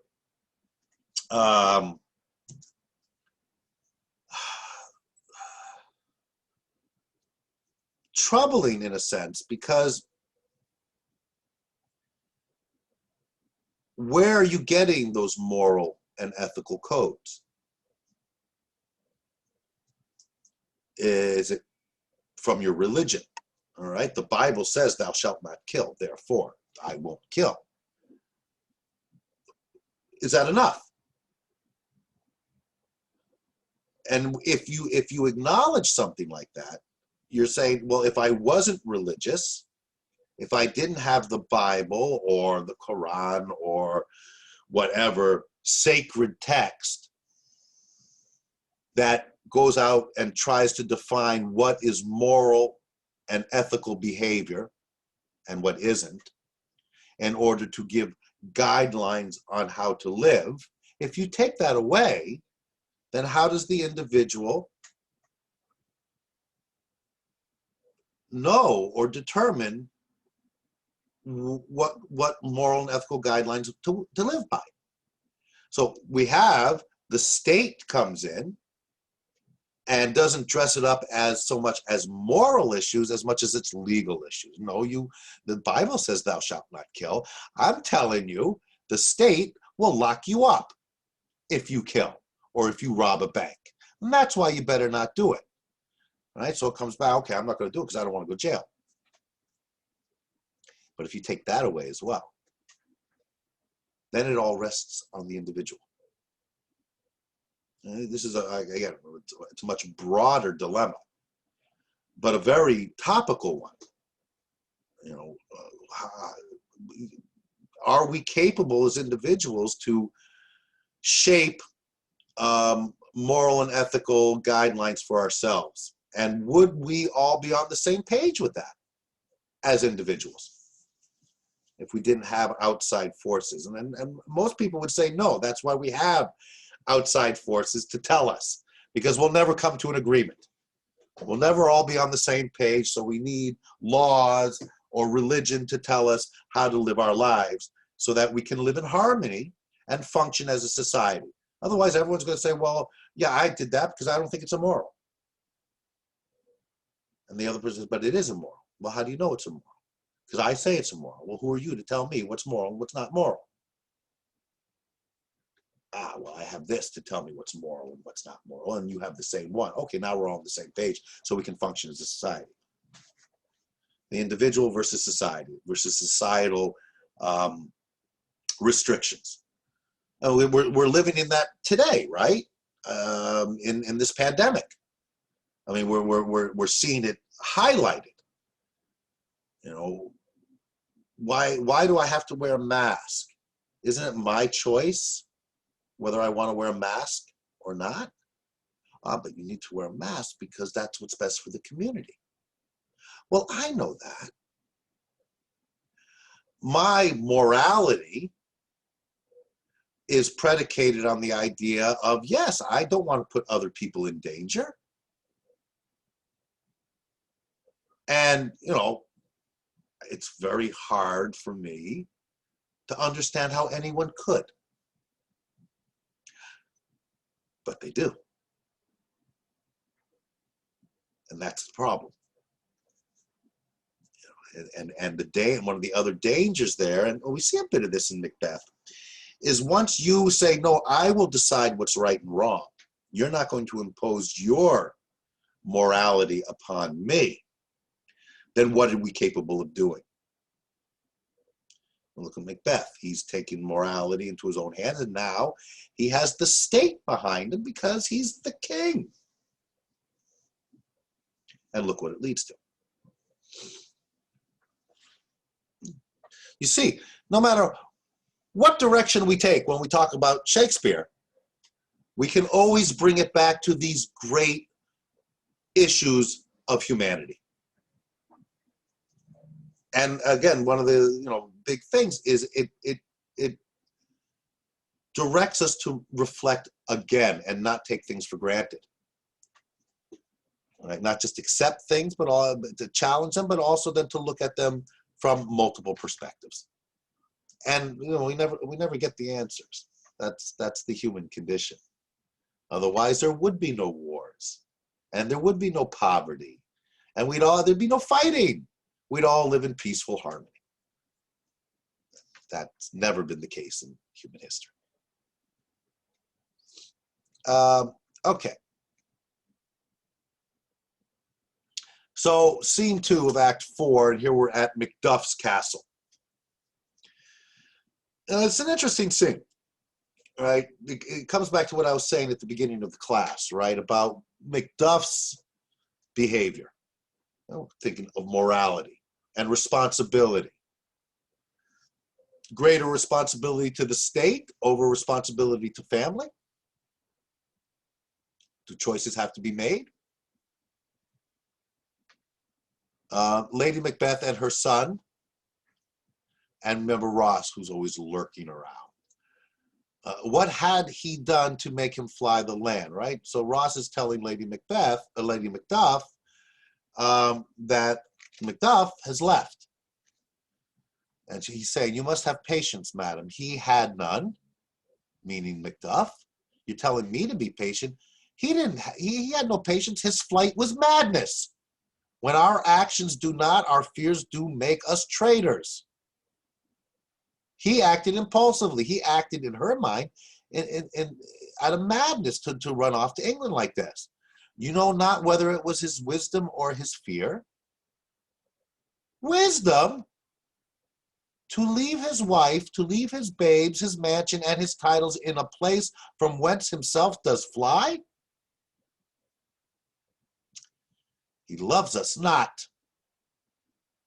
He wants the natural touch. For the poor wren, the most diminutive of birds, will fight her young ones in her nest against the owl. All is the fear and nothing is the love. She's calling him out as a coward. How could he abandon us? Why wouldn't he stay here to protect us if he believes that Scotland is in danger? As little is the wisdom where the flight so runs against all reason. Now, Ross tries to defend this. My dearest cuz, I pray you school yourself. Right? Little mansplaining here, to use a term that's common today. Right? Let me explain to you. But for your husband, he is noble, wise, judicious, and best knows the fits of the seasons. I dare not speak much further. But cruel are the times when we are traitors and do not know ourselves. Okay. Important line. Again, common in all Shakespeare's, famous, Polonius and Hamlet, to thine own self be true. When we hold rumor from what we fear, yet know not what we fear, but float upon a wild and violent sea. Cruel are the times when we are traitors and do not know ourselves, when we hold rumor from what we fear, yet know not what we fear, but float upon a wild and violent sea each way and move. What's he saying here? In Shakespearean manner.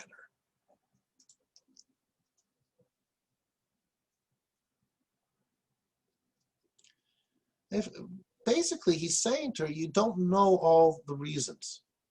You're being hasty. Okay? We're floating upon a wild and violent sea right now. Everywhere is danger. Right? And you know, there's rumors flying. There's uncertainty right now. So hold off on your judgment of your husband. Seemingly good advice, but at the same time, she has a point.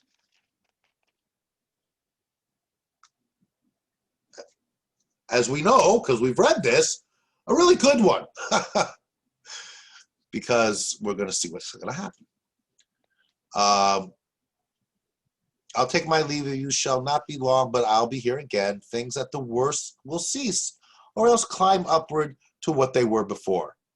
My pretty cousin, blessing upon you. Boy, could he not be more wrong.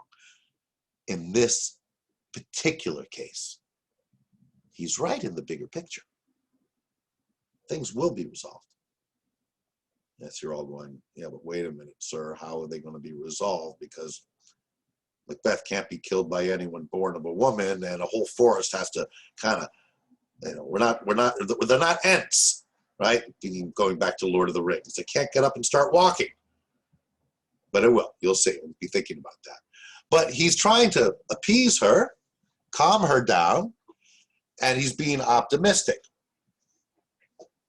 Blessings upon you. Fathered he is, and yet he's fatherless. I am so much a fool. Should I stay longer? It would be my disgrace and your discomfort. I take my leave, and he leaves. It's almost as if he's trying to get out of there because she's upset. That is on a personal level. And it is suggestive of the idea that Macduff's moral choices are for the state. Save Scotland before I save myself. I'm willing to sacrifice myself for my country.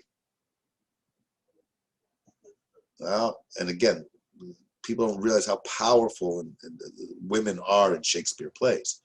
She's going, yeah, what about me and my children?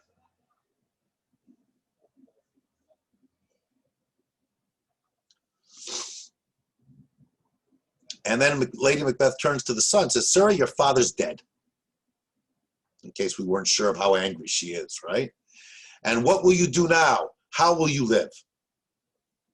Because she is harping on the idea that Macduff has abandoned her and her children. How will you live? As birds do, mother. What? With worms and flies. What? With what I get, I mean, and so do they. Okay, so the son's being very pragmatic here. Poor bird, thou'st never fear the net nor lime, the pitfall nor the gin. You're just a child. Why should I, mother? Poor birds they are, not set for. My father is not dead, for all you're saying. Yes, he is dead. How wilt thou do for a father? Nay, how will you do for a husband? Saucy little kid, but smart. Right? Why, I can buy me 20 at the market. Then you'll buy them to sell again. You get all this. We haven't really explored this mercantile language that is employed in many spots in the play. Thou speakest with all thy wit, and yet in faith with wit enough for thee. Son says, was my father a traitor, mother? Aye, that he was. What is a traitor? Why, one that swears and lies.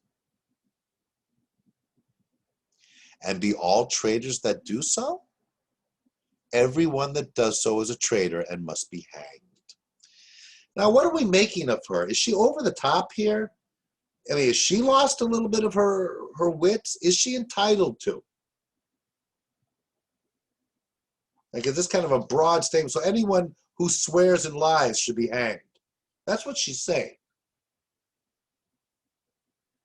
right? It's a bit of a syllogism here, right? I think it's her anger speaking. It's her anger, but is she justified to be angry? Yes, I mean- she is. Okay, so this is the question that will come back to And McDuff. I think, sir, here she is saying, sir, and everyone, it's only related to the husband and wife.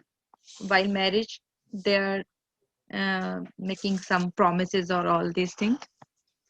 It can be. Yeah, it can, and it's her. She feels betrayed because it's he's choosing something over her, right? So Yes. it's almost like she's treating it like he's run off with another woman. But of course, he's run off to try to save Scotland. Again, not easily answered, in terms of how right she is. But of course, in typical Shakespearean style, we're going to see, yes, how right, in a sense, she is, because she's about to get killed. And Macduff, her husband, is not there to protect her. That's her point.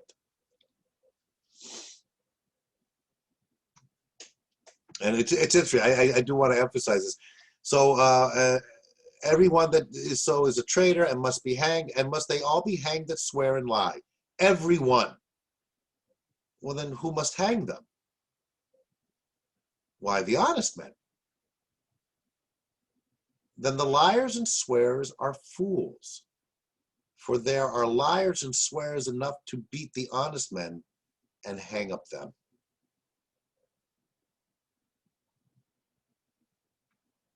What's he saying? It's very clever. Everybody lies and swears at one point. He's saying, Mother, there are very few honest men out there compared to how many liars and swearers there are. So they would be fools just to meekly allow themselves to be hung by the honest men when they could easily beat the honest men. And this comes back to what we were saying earlier. Where does, where if you can get away with it, then why not? How do we rein in or find a means by which to have common ground when it comes to moral and righteous behavior? Liars and swearers. Well, some people may say if you lie and you swear, you're immoral, you're corrupt, you're unethical. Others would say otherwise. That's not how we determine what is moral behavior, just because you swear, you lie occasionally. Find me, and as the boy says, how many people out there have not lied or sworn?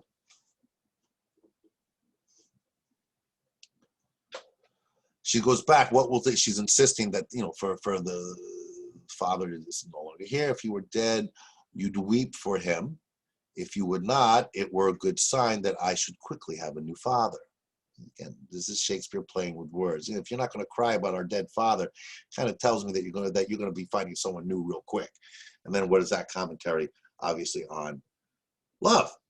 And so is she, if you want to look at this through the lens of relationships, right? She's angry at Macduff, her husband, for abandoning them, but she's now saying, well, he's dead to me.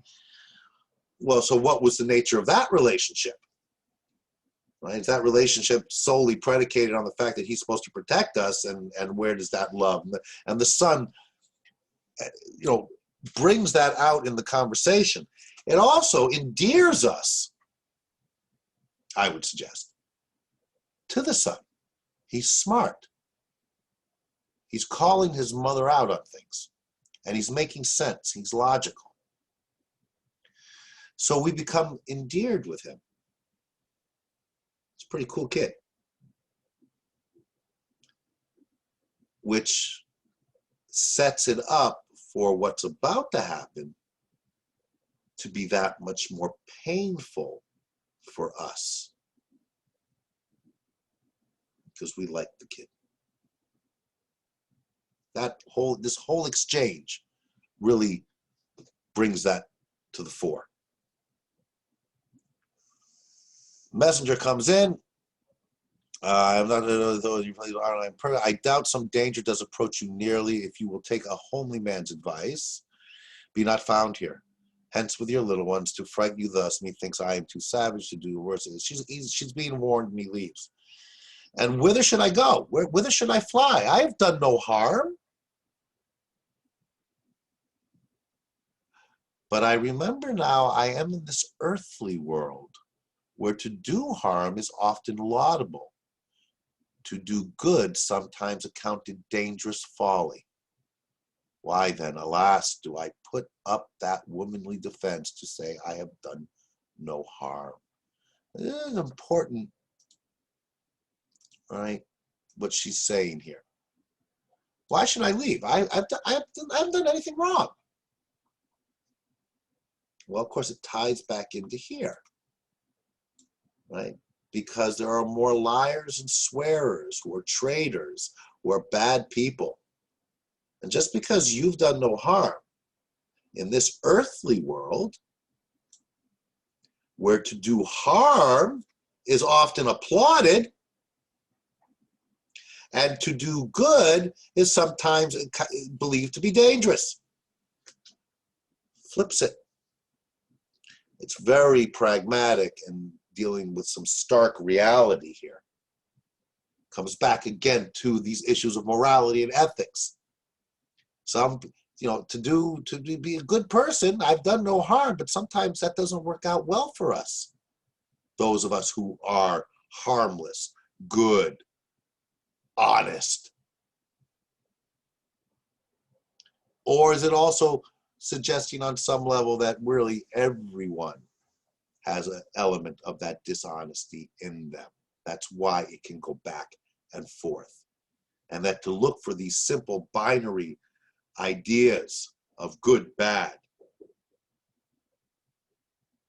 is foolhardy. And we often do that. We want absolutes. Absolute good, absolute bad. Therefore, if you're on that side, you're bad, and if you're on this side, you're good.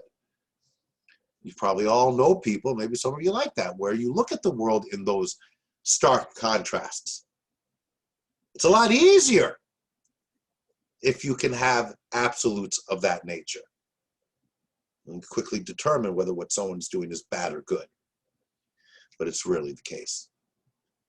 It's subtle shades of gray. Because there's a time when maybe lying is the right thing to do. That comes back to Macduff. Abandoning his wife and children to try to save the state. Is that a bad thing? They're about to be slaughtered. Is his behavior, are his actions immoral? And we have to look at the other characters now in really assessing this idea of morality and ethics. And to Lady Macbeth when we get there, because we're now seeing that it is becoming fairly clear with Macbeth. We still hold on to the reality that he wasn't always like that. Right? And we do have to take into account there are supernatural forces here that have influenced Macbeth. But Macbeth now is embarked on what is perhaps universally understood to be immoral, bad, evil behavior. So there we have what seems to be an absolute. But what about all the other characters? And that's one of the things that this play does. It forces us to pay a little more attention to these other characters in terms of these particular issues. Now, more murderers. Okay, where is your husband? I hope in no place so unsanctified where such as thou may find him. She's realizing, all right. First word says he's a traitor and the son, who we've gotten to know now. Thou liest, thou shag-haired villain. He's defending his father of the accusations of being a traitor, even though his mother just said he was a traitor. Right? What you egg, which is, and quite brutally, stabs the kid. right there on stage. Remember, how many of the murders we actually see on the stage and how many are referenced. We never see Macbeth kill Duncan. We never see Macbeth kill the two servants. We do see the murderers kill Banquo. We see here the murderer, one of them, killing Macduff's child. He has killed me, my mother, run away, I pray you, and he dies. Exit Lady Macduff, crying murder, exeunt murderers following her. So again, we don't see her getting killed, but right, there's two trained murderers who are right on her heels. She's done. Her son is done. So all those fears about and chastisements of Macduff having abandoned them are realized. All right, it's one of those scenes that is really stark because of the level of brutality. Right? And it's coming right after we saw Macbeth making that decision to do this and embracing his impulsive nature. These are the consequences. No more, and it's emphasized to us very starkly by having a child killed and having the child killed on the stage is to emphasize how morally depraved Macbeth has become. Because it's really shocking. I mean, even today, you go to the movies today, even in the 21st century, you know, scripts that call for, you know, kids to be killed, yeah, they don't get made that much because it's too disturbing. And it is. But of course, it's there for that effect. All right, now, we have this scene 3. What did you make of it? Because this is a tricky one. What's going on here?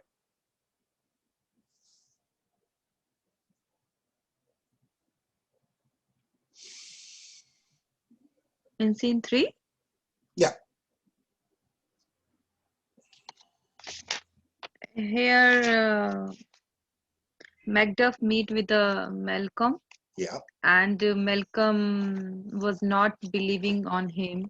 He was thinking just he is the man of the not man of the Macbeth. Right.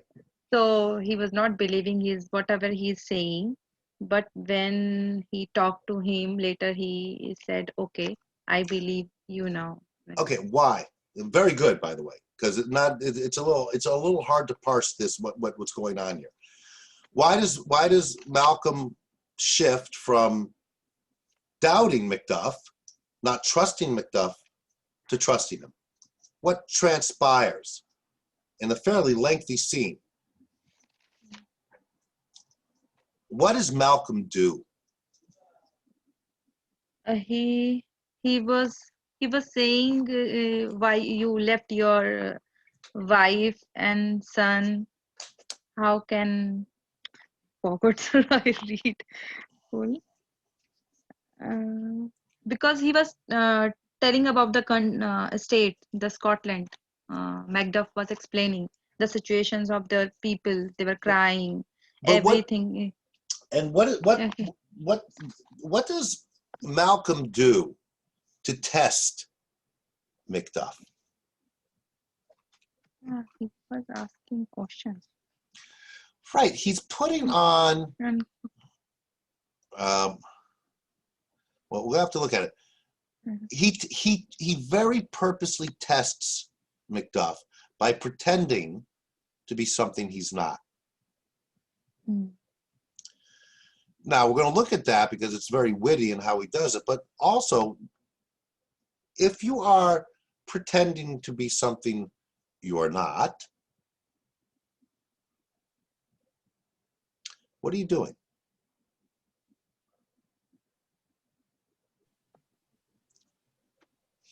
We will do opposite to that. Means Right. he was showing like that he don't care of Scotland and anything. He's Right. living here. Yes. So Malcolm is saying that, right? Malcolm is saying to him, you know, I'm not strong. I don't really believe in this cause. Mm. Right? He's putting on an act to see if Macduff really cares about Scotland. In order to do that, he has to put on an act. When putting on the act, does he lie?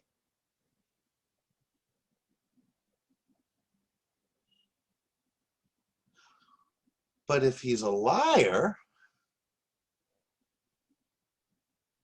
then he's a traitor, and he should be hung.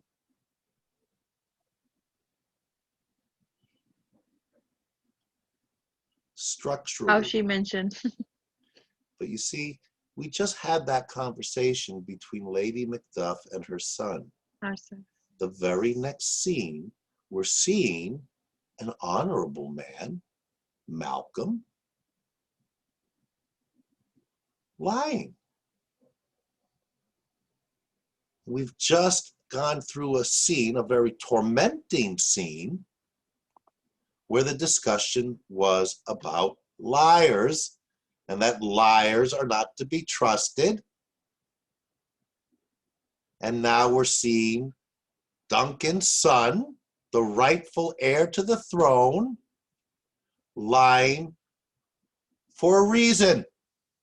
And the reason is not immoral or unethical. On the contrary, it's a necessary lie in order to ensure that the person he's with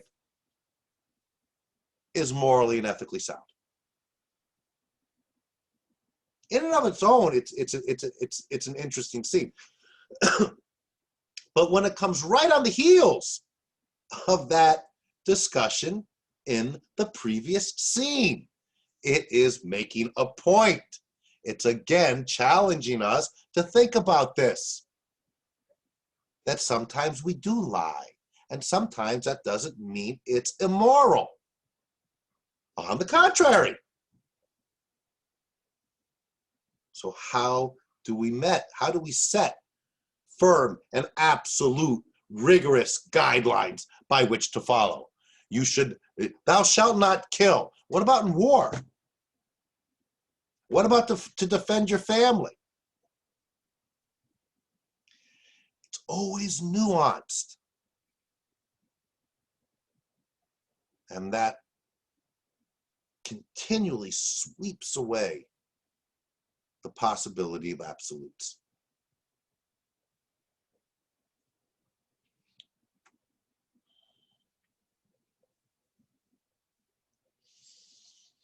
All right, let's take a little bit of a look at this because there is a lot, and I do want to give you an assignment. So we're probably not going to get through all of this. We'll return to it next week because it is important. Yeah, we're not going to have time to get all the way to Act 5.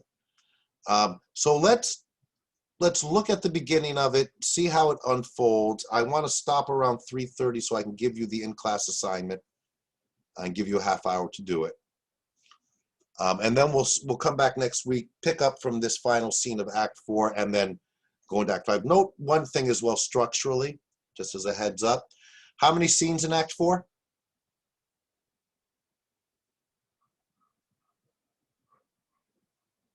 3. Right? There's 3 scenes in Act 4. How many scenes in Act 5? You can just open your book and flip to the end and see what it says up at the top, right? 8. 8.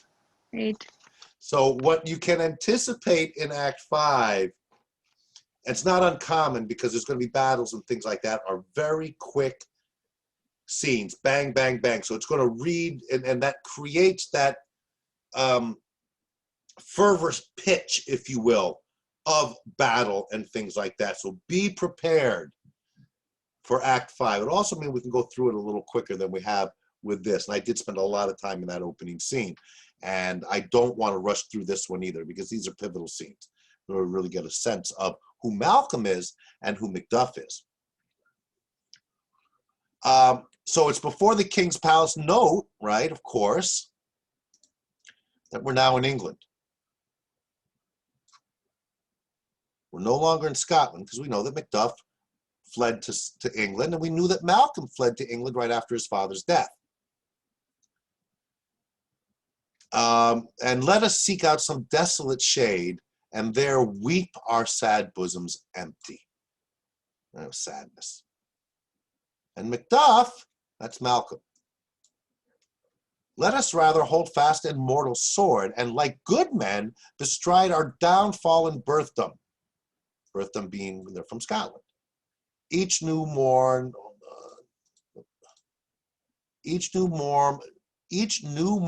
every morning, new widows howl, new orphans cry.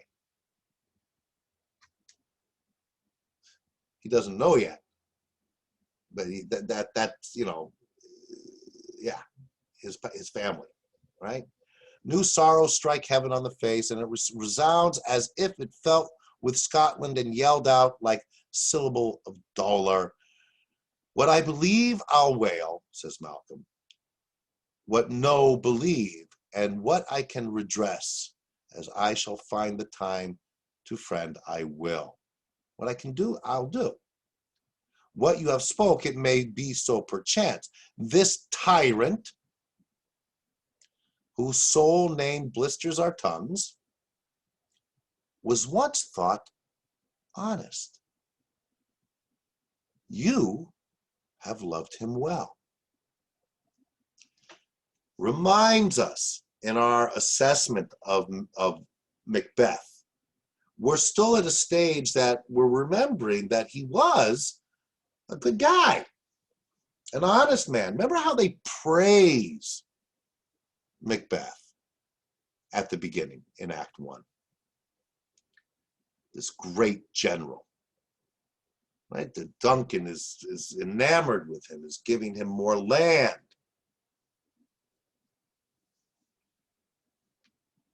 And Malcolm is reminding him, this tyrant whose sole name blisters our tongue was once thought honest, you have loved him well. He hath not touched you yet.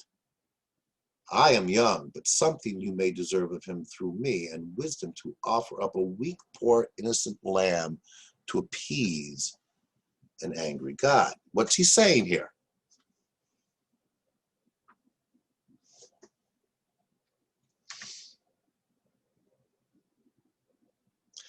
He's saying that, he's coming after me.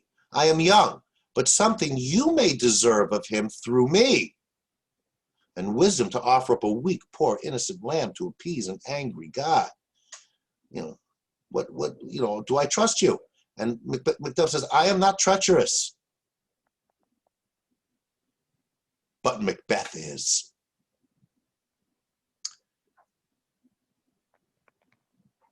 Okay, so what he's doing here,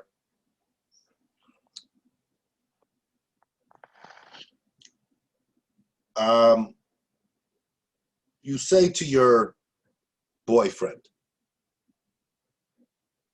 I don't want you going to that party alone without me. And the boyfriend will say, what, you don't trust me? Yeah. And the response is, no, I trust you, but I don't trust them. Well, you know the scenario. If you haven't experienced it yourself, you know people who have, or you've seen it in the movies. But what are they really saying?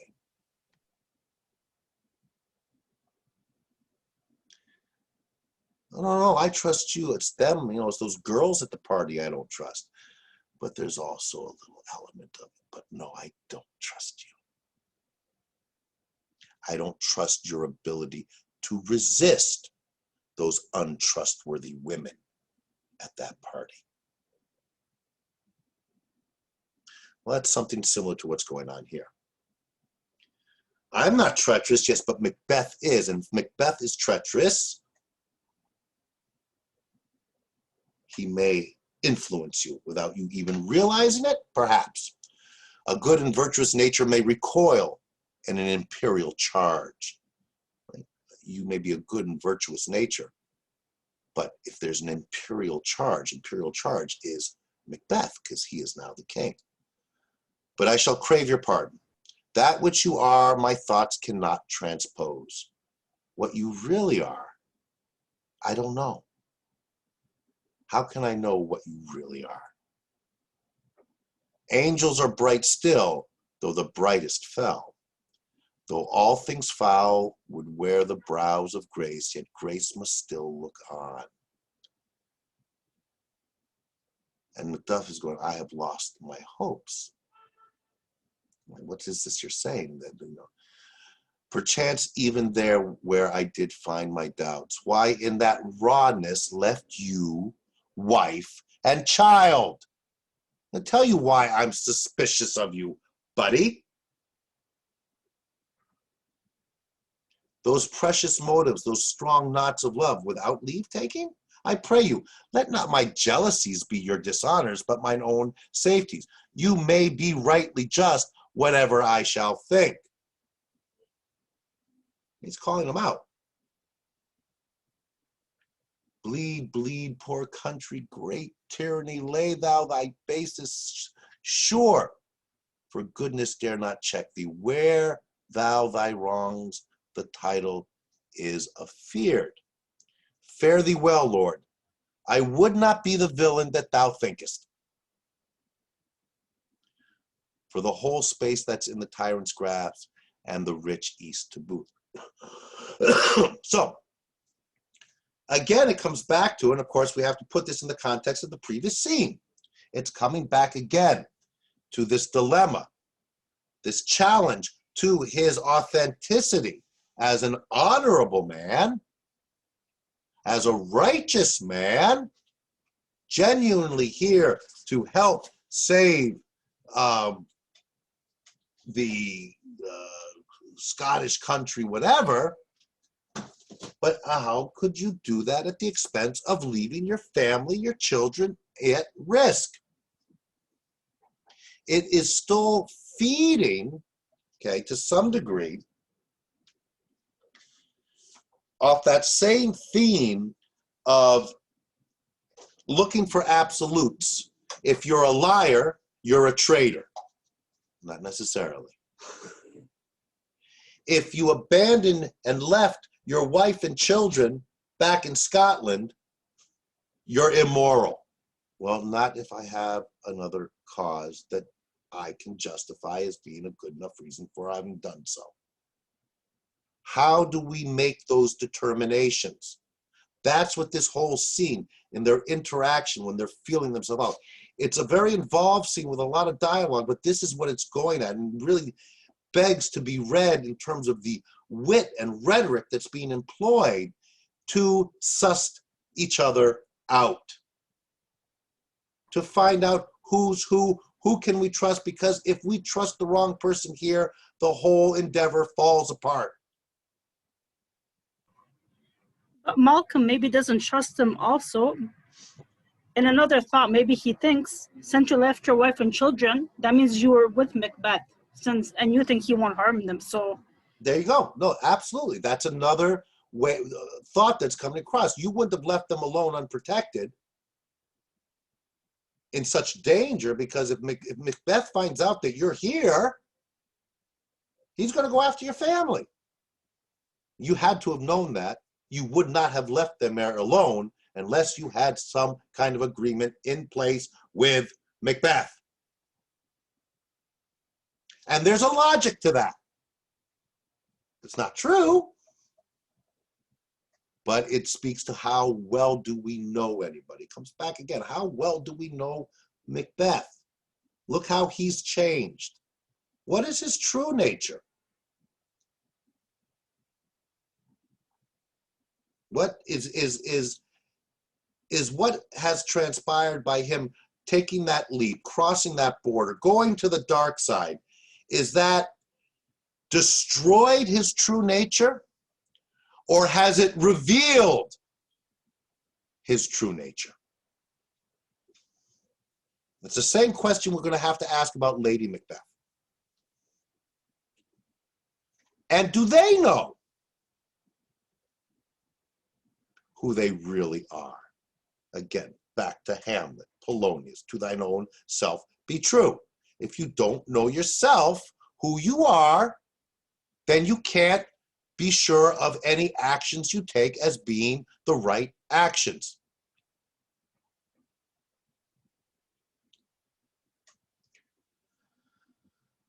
Okay, we're running out of time to do this. I do want to get this in. All right. Keep that in mind because it gets much more involved here. What I suggest is read through. It's a long scene, I know, so it adds more reading. Read Act 5, but then if you have a chance, come back and reread Scene 3 from Act 4. All right, because I don't want to skim over this, and we have the luxury of having the time to do so. All right, to really parse this and see all the inferences to these ideas related to trust, but more importantly, to revelations of true character. Because it really lends itself to what we're going to see in Act 5. And we have to be asking ourselves at this point, you know, who is Macbeth? And yeah, where's Lady Macbeth? So you see how the story, the plot line is shifting, and we have now it's concentrating on Malcolm and Macduff. And of course, keeping in mind, and I would suggest looking through here if there's any kind of revelations, but how those riddles are going to be resolved. How's the forest going to move? And how can there be anyone who hasn't been born of woman? I was reflecting how Macduff intention is legitimate in terms of helping in terms of saving Scotland. Yeah. How if he has a vested interest, like, you know, as a human nature, as with human element of avarice, of ambition. Yeah. We don't know if he has an interest too in No, and that's Scotland. that's you know really important, because neither does Malcolm. So that's what Malcolm's trying to find out. Is there something that Macduff is doing that, and is Macduff, we've seen all these people, ambition, and even a little bit from Banquo. So what is Macduff really up to here? And even if we've seen no evidence to suggest that he has some ulterior motive, some ambition that we haven't seen yet, everything else that's been happening in the play imposes upon us a need to ask that and question that. And if we weren't sure if the play was telling us we should do that, we have Malcolm who's doing it for us. Malcolm is feeling him out to see if he's legitimately maintains that kind of purity, if you will, to dedicate himself and risk his family to save Scotland. Or does he have some secret ambitions of his own, and this is all a ruse? We know, pretty confident, that no, Macduff is pretty sincere, because, I mean, maybe a little not far thinking, because his wife and child have just been murdered. Right? So if he was up to something, would he risk them? risk harm to his family for personal ambition? It's a good question, actually, Sean. I'm riffing off that right now. Versus putting them in danger and at risk to save the country or to achieve personal ambition. And do either, whether it's to save Scotland or to achieve personal ambition, do either of those reasons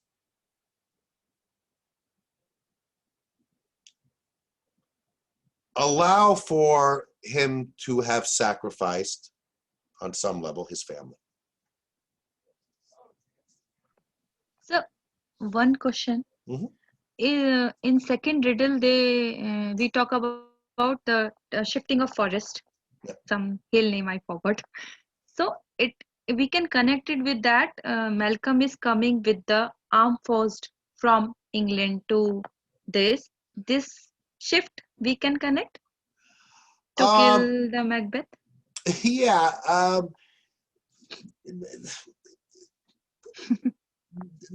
Maybe.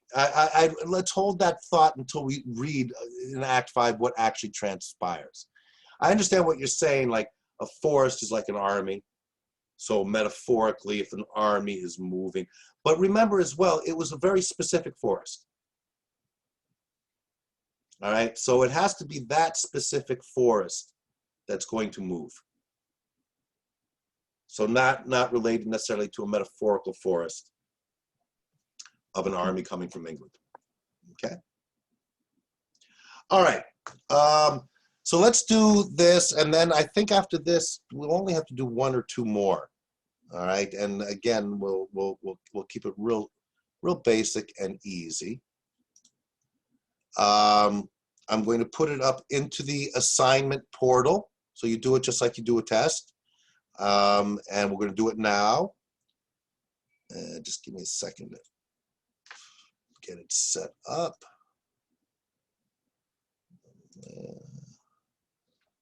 101 assignment, new assignment.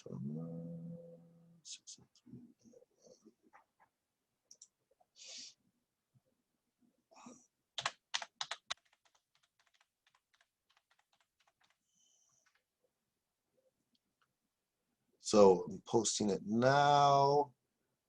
You have until 4 o'clock. That should be fine. Don't worry about this. Do the best you can in the time. 13, 14, so that would be 15, 1600, right? 1600. I'm not going to take late ones. And hold on, choose the file. Sorry, I know I'm talking to myself, and that must be really annoying, but can I? Where are you? There you are.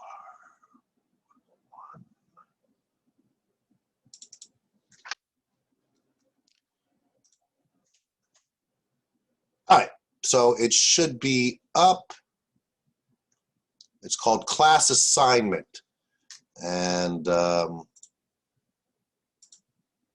double check, make sure that it's in the assignment portal so you can see it. It's real basic. It could be whatever length you want. Here it is. You can see it. Why does Macbeth have Macduff's wife and child killed? And what does the action tell us about Macbeth's character? We just discussed it. Okay, I want your thoughts here. Do be attentive to your writing, because I'm looking at that as well. It can be 2 or 3 sentences. As much as you want. As little as you want. Okay? Think about it. We talked about it.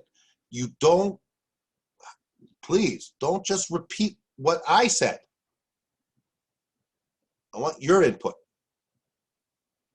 Okay? Go anywhere you want with it as long as you stay within the parameters of the text. But I'm really looking here is, again, what does it say about Macbeth's character? All right? You all see it in your assignment portal? It's all there? Everyone sees it fine? So go to it. I'm here. When you're done for the day with me. Okay, just make sure that it uploads properly, and be sure that I'll remind you of the time that it needs to be up by 4 because it'll lock you out at 4. Okay. I'll be right back, and then I'll be here for the rest of the time. Okay, so just bear with me. I just have to check something.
Oh yeah, and Word document, please, if you can, please.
Sir, I have a question. Yes. Do we have to elaborate on it, or can it just be 2 sentences or 1 sentence? You just, 2 sentences will be fine. I mean, if you feel that's enough just to do the basic answer, that's fine. And you can elaborate as much as you want, or 2 sentences, and that's fine as well.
Sir, did you get mine? Let me check. Who was that? Oh, yeah. Let me check. Eva. Yep, I got it. Okay, thank you. Yep. I wish you all the strength for your next class. Bye. Bye-bye now. Sir, did you get mine? Who was that? Fahad. Let's just check.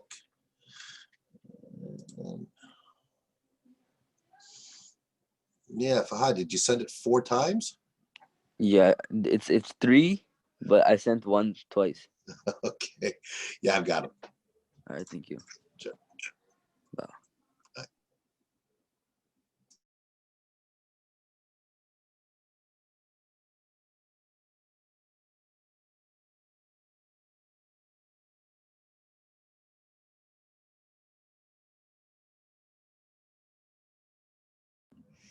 Hello, Professor. Did you get mine? Let me just check. Yes, I did. Okay, thank you. I want to write more, but time doesn't. Yeah, again, save it. You'll have plenty to do when you write your final exam under. I will just explain it next time. No, seriously, that if this will generate more conversation, fantastic. All right. All right. See you next week. Thank you so much. Bye-bye now.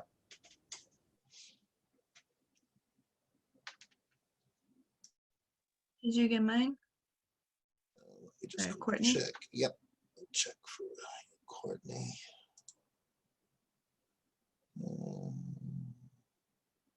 Yep, I got it. All right. Thank you. Thank you. See you next week.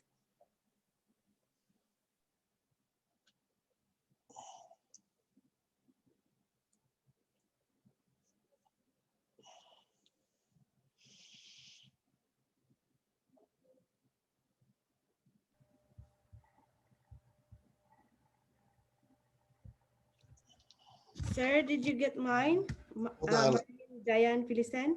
Let me check. Hold on. Yep, I've got it. Thank you. Have a good day. You too. Bye-bye now.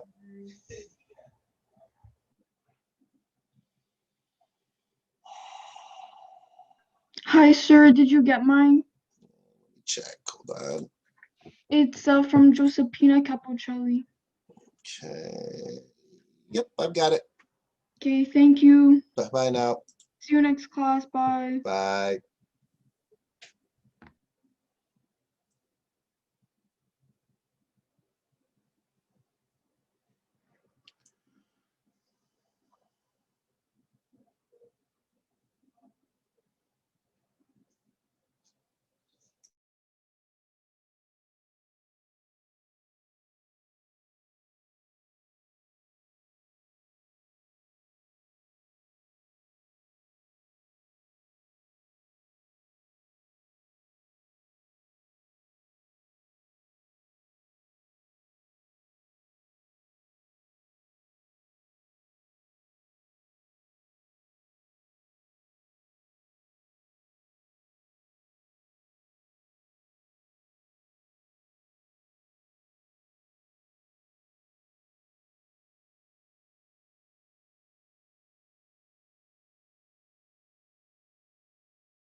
Sir, I'm having kind of trouble trying to submit my Word document. Okay, hold on, let me see. Let's see.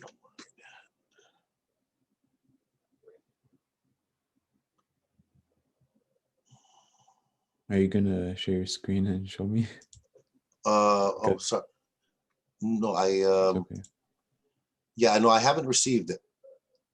Okay, you've done this before though, right? Yes, I've completed it. I'm trying to see how to submit it, but like it's really weird for me. Yeah. In what way? Because the others are doing it, so it's Because just you. I'm trying to save it into my downloads folder in my files, but I just like save it and it just saves like as a link. How are you writing it? Is it in a Word document? Yes, in the actual Word application. Yeah. Okay. Tell you what, why don't you just send it to me by mail? Okay. All right. So play it safe that way. Send it to me. I'll take note of it, and I'll grab it from Mayo and put it into a folder I have here. Okay. Thank you. Sure.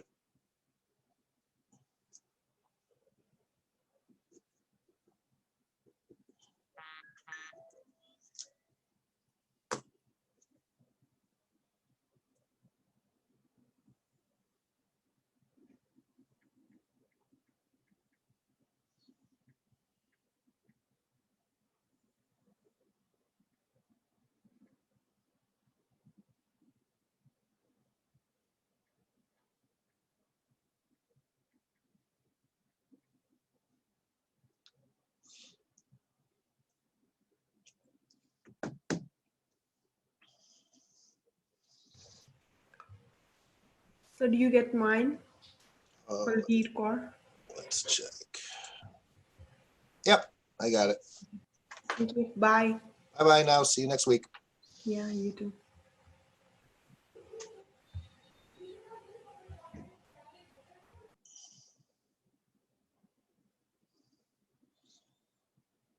You have about six minutes left. Sir, how much is this worth? About 10%. Ay, two lines, sir. Really, don't worry. There's going to be more of these, and I remember I take the best ones, and the best ones will constitute 30%. How I break that down, I take a lot of factors into account. Okay, so just do your best and don't worry about it. As long as you're answering the question. And again, I'll jettison the lowest scores and make sure I only take the best ones. Okay. All right.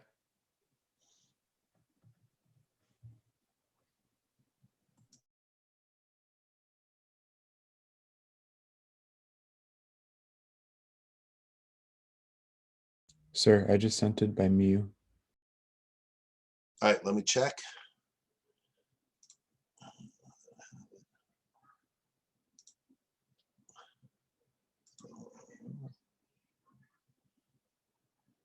Okay, I got it. I don't know what format you're using, but I can read it, and that's all that matters. I don't understand technology at all, but yeah, I've got it, so it's all good. Okay, thank you, sir. See you next week. Bye-bye now.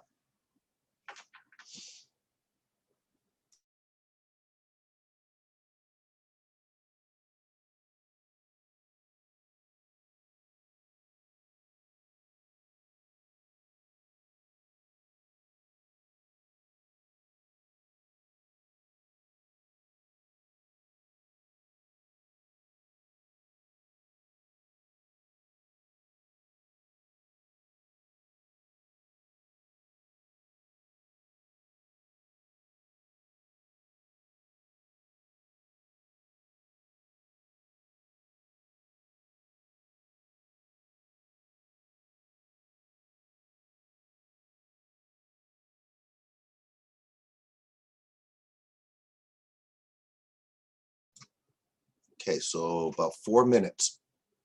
All right, so you should start wrapping it up now. Make sure you get it into me on time.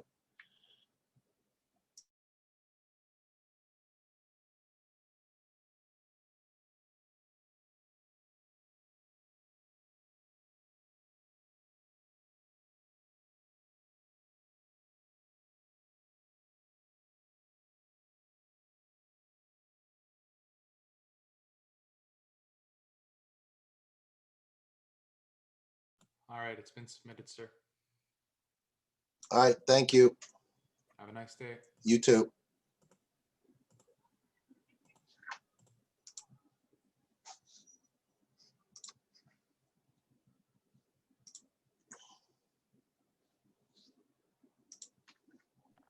I have also submitted, sir. Okay, Jyot. let me just double check. Let me-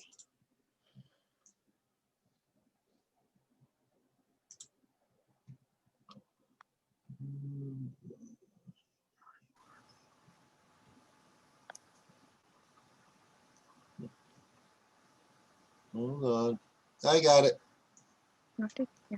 Thank you. Thank you. See you next week. Thank you so much. Yes, sir. Sir, I have a question. Yep. I want to talk to you personally. So I will send you mail regarding this. Send me a mail and then I'll get back to you. We'll coordinate our schedules and we'll set up an appointment. Okay. Thank you so much. Okay. Thank you so much. Okay. Bye-bye. Bye. Bye. Sir, I So did you get submitted. mine? So that's Gunush. Yes. Let me see.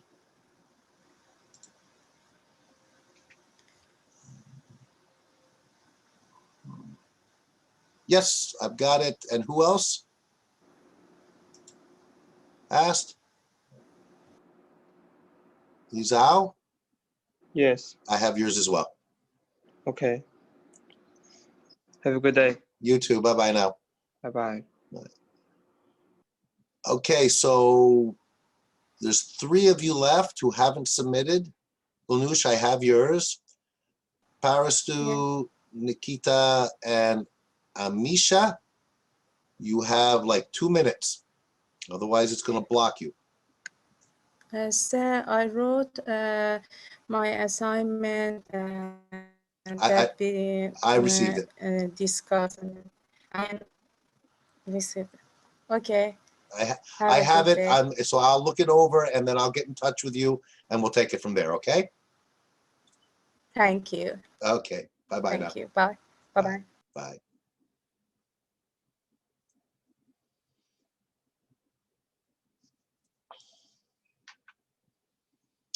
Okay. 1 minute left, guys. So get it uploaded.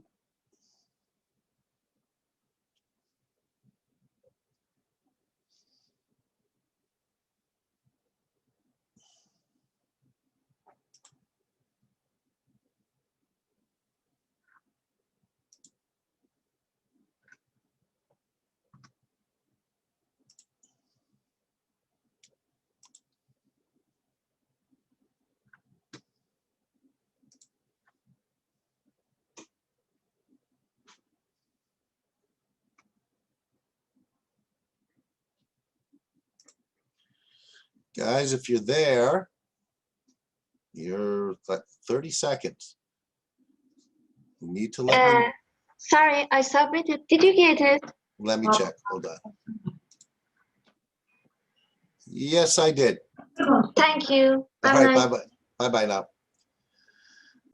Nikita, Amisha, are you there? If you're there, you need to let me know.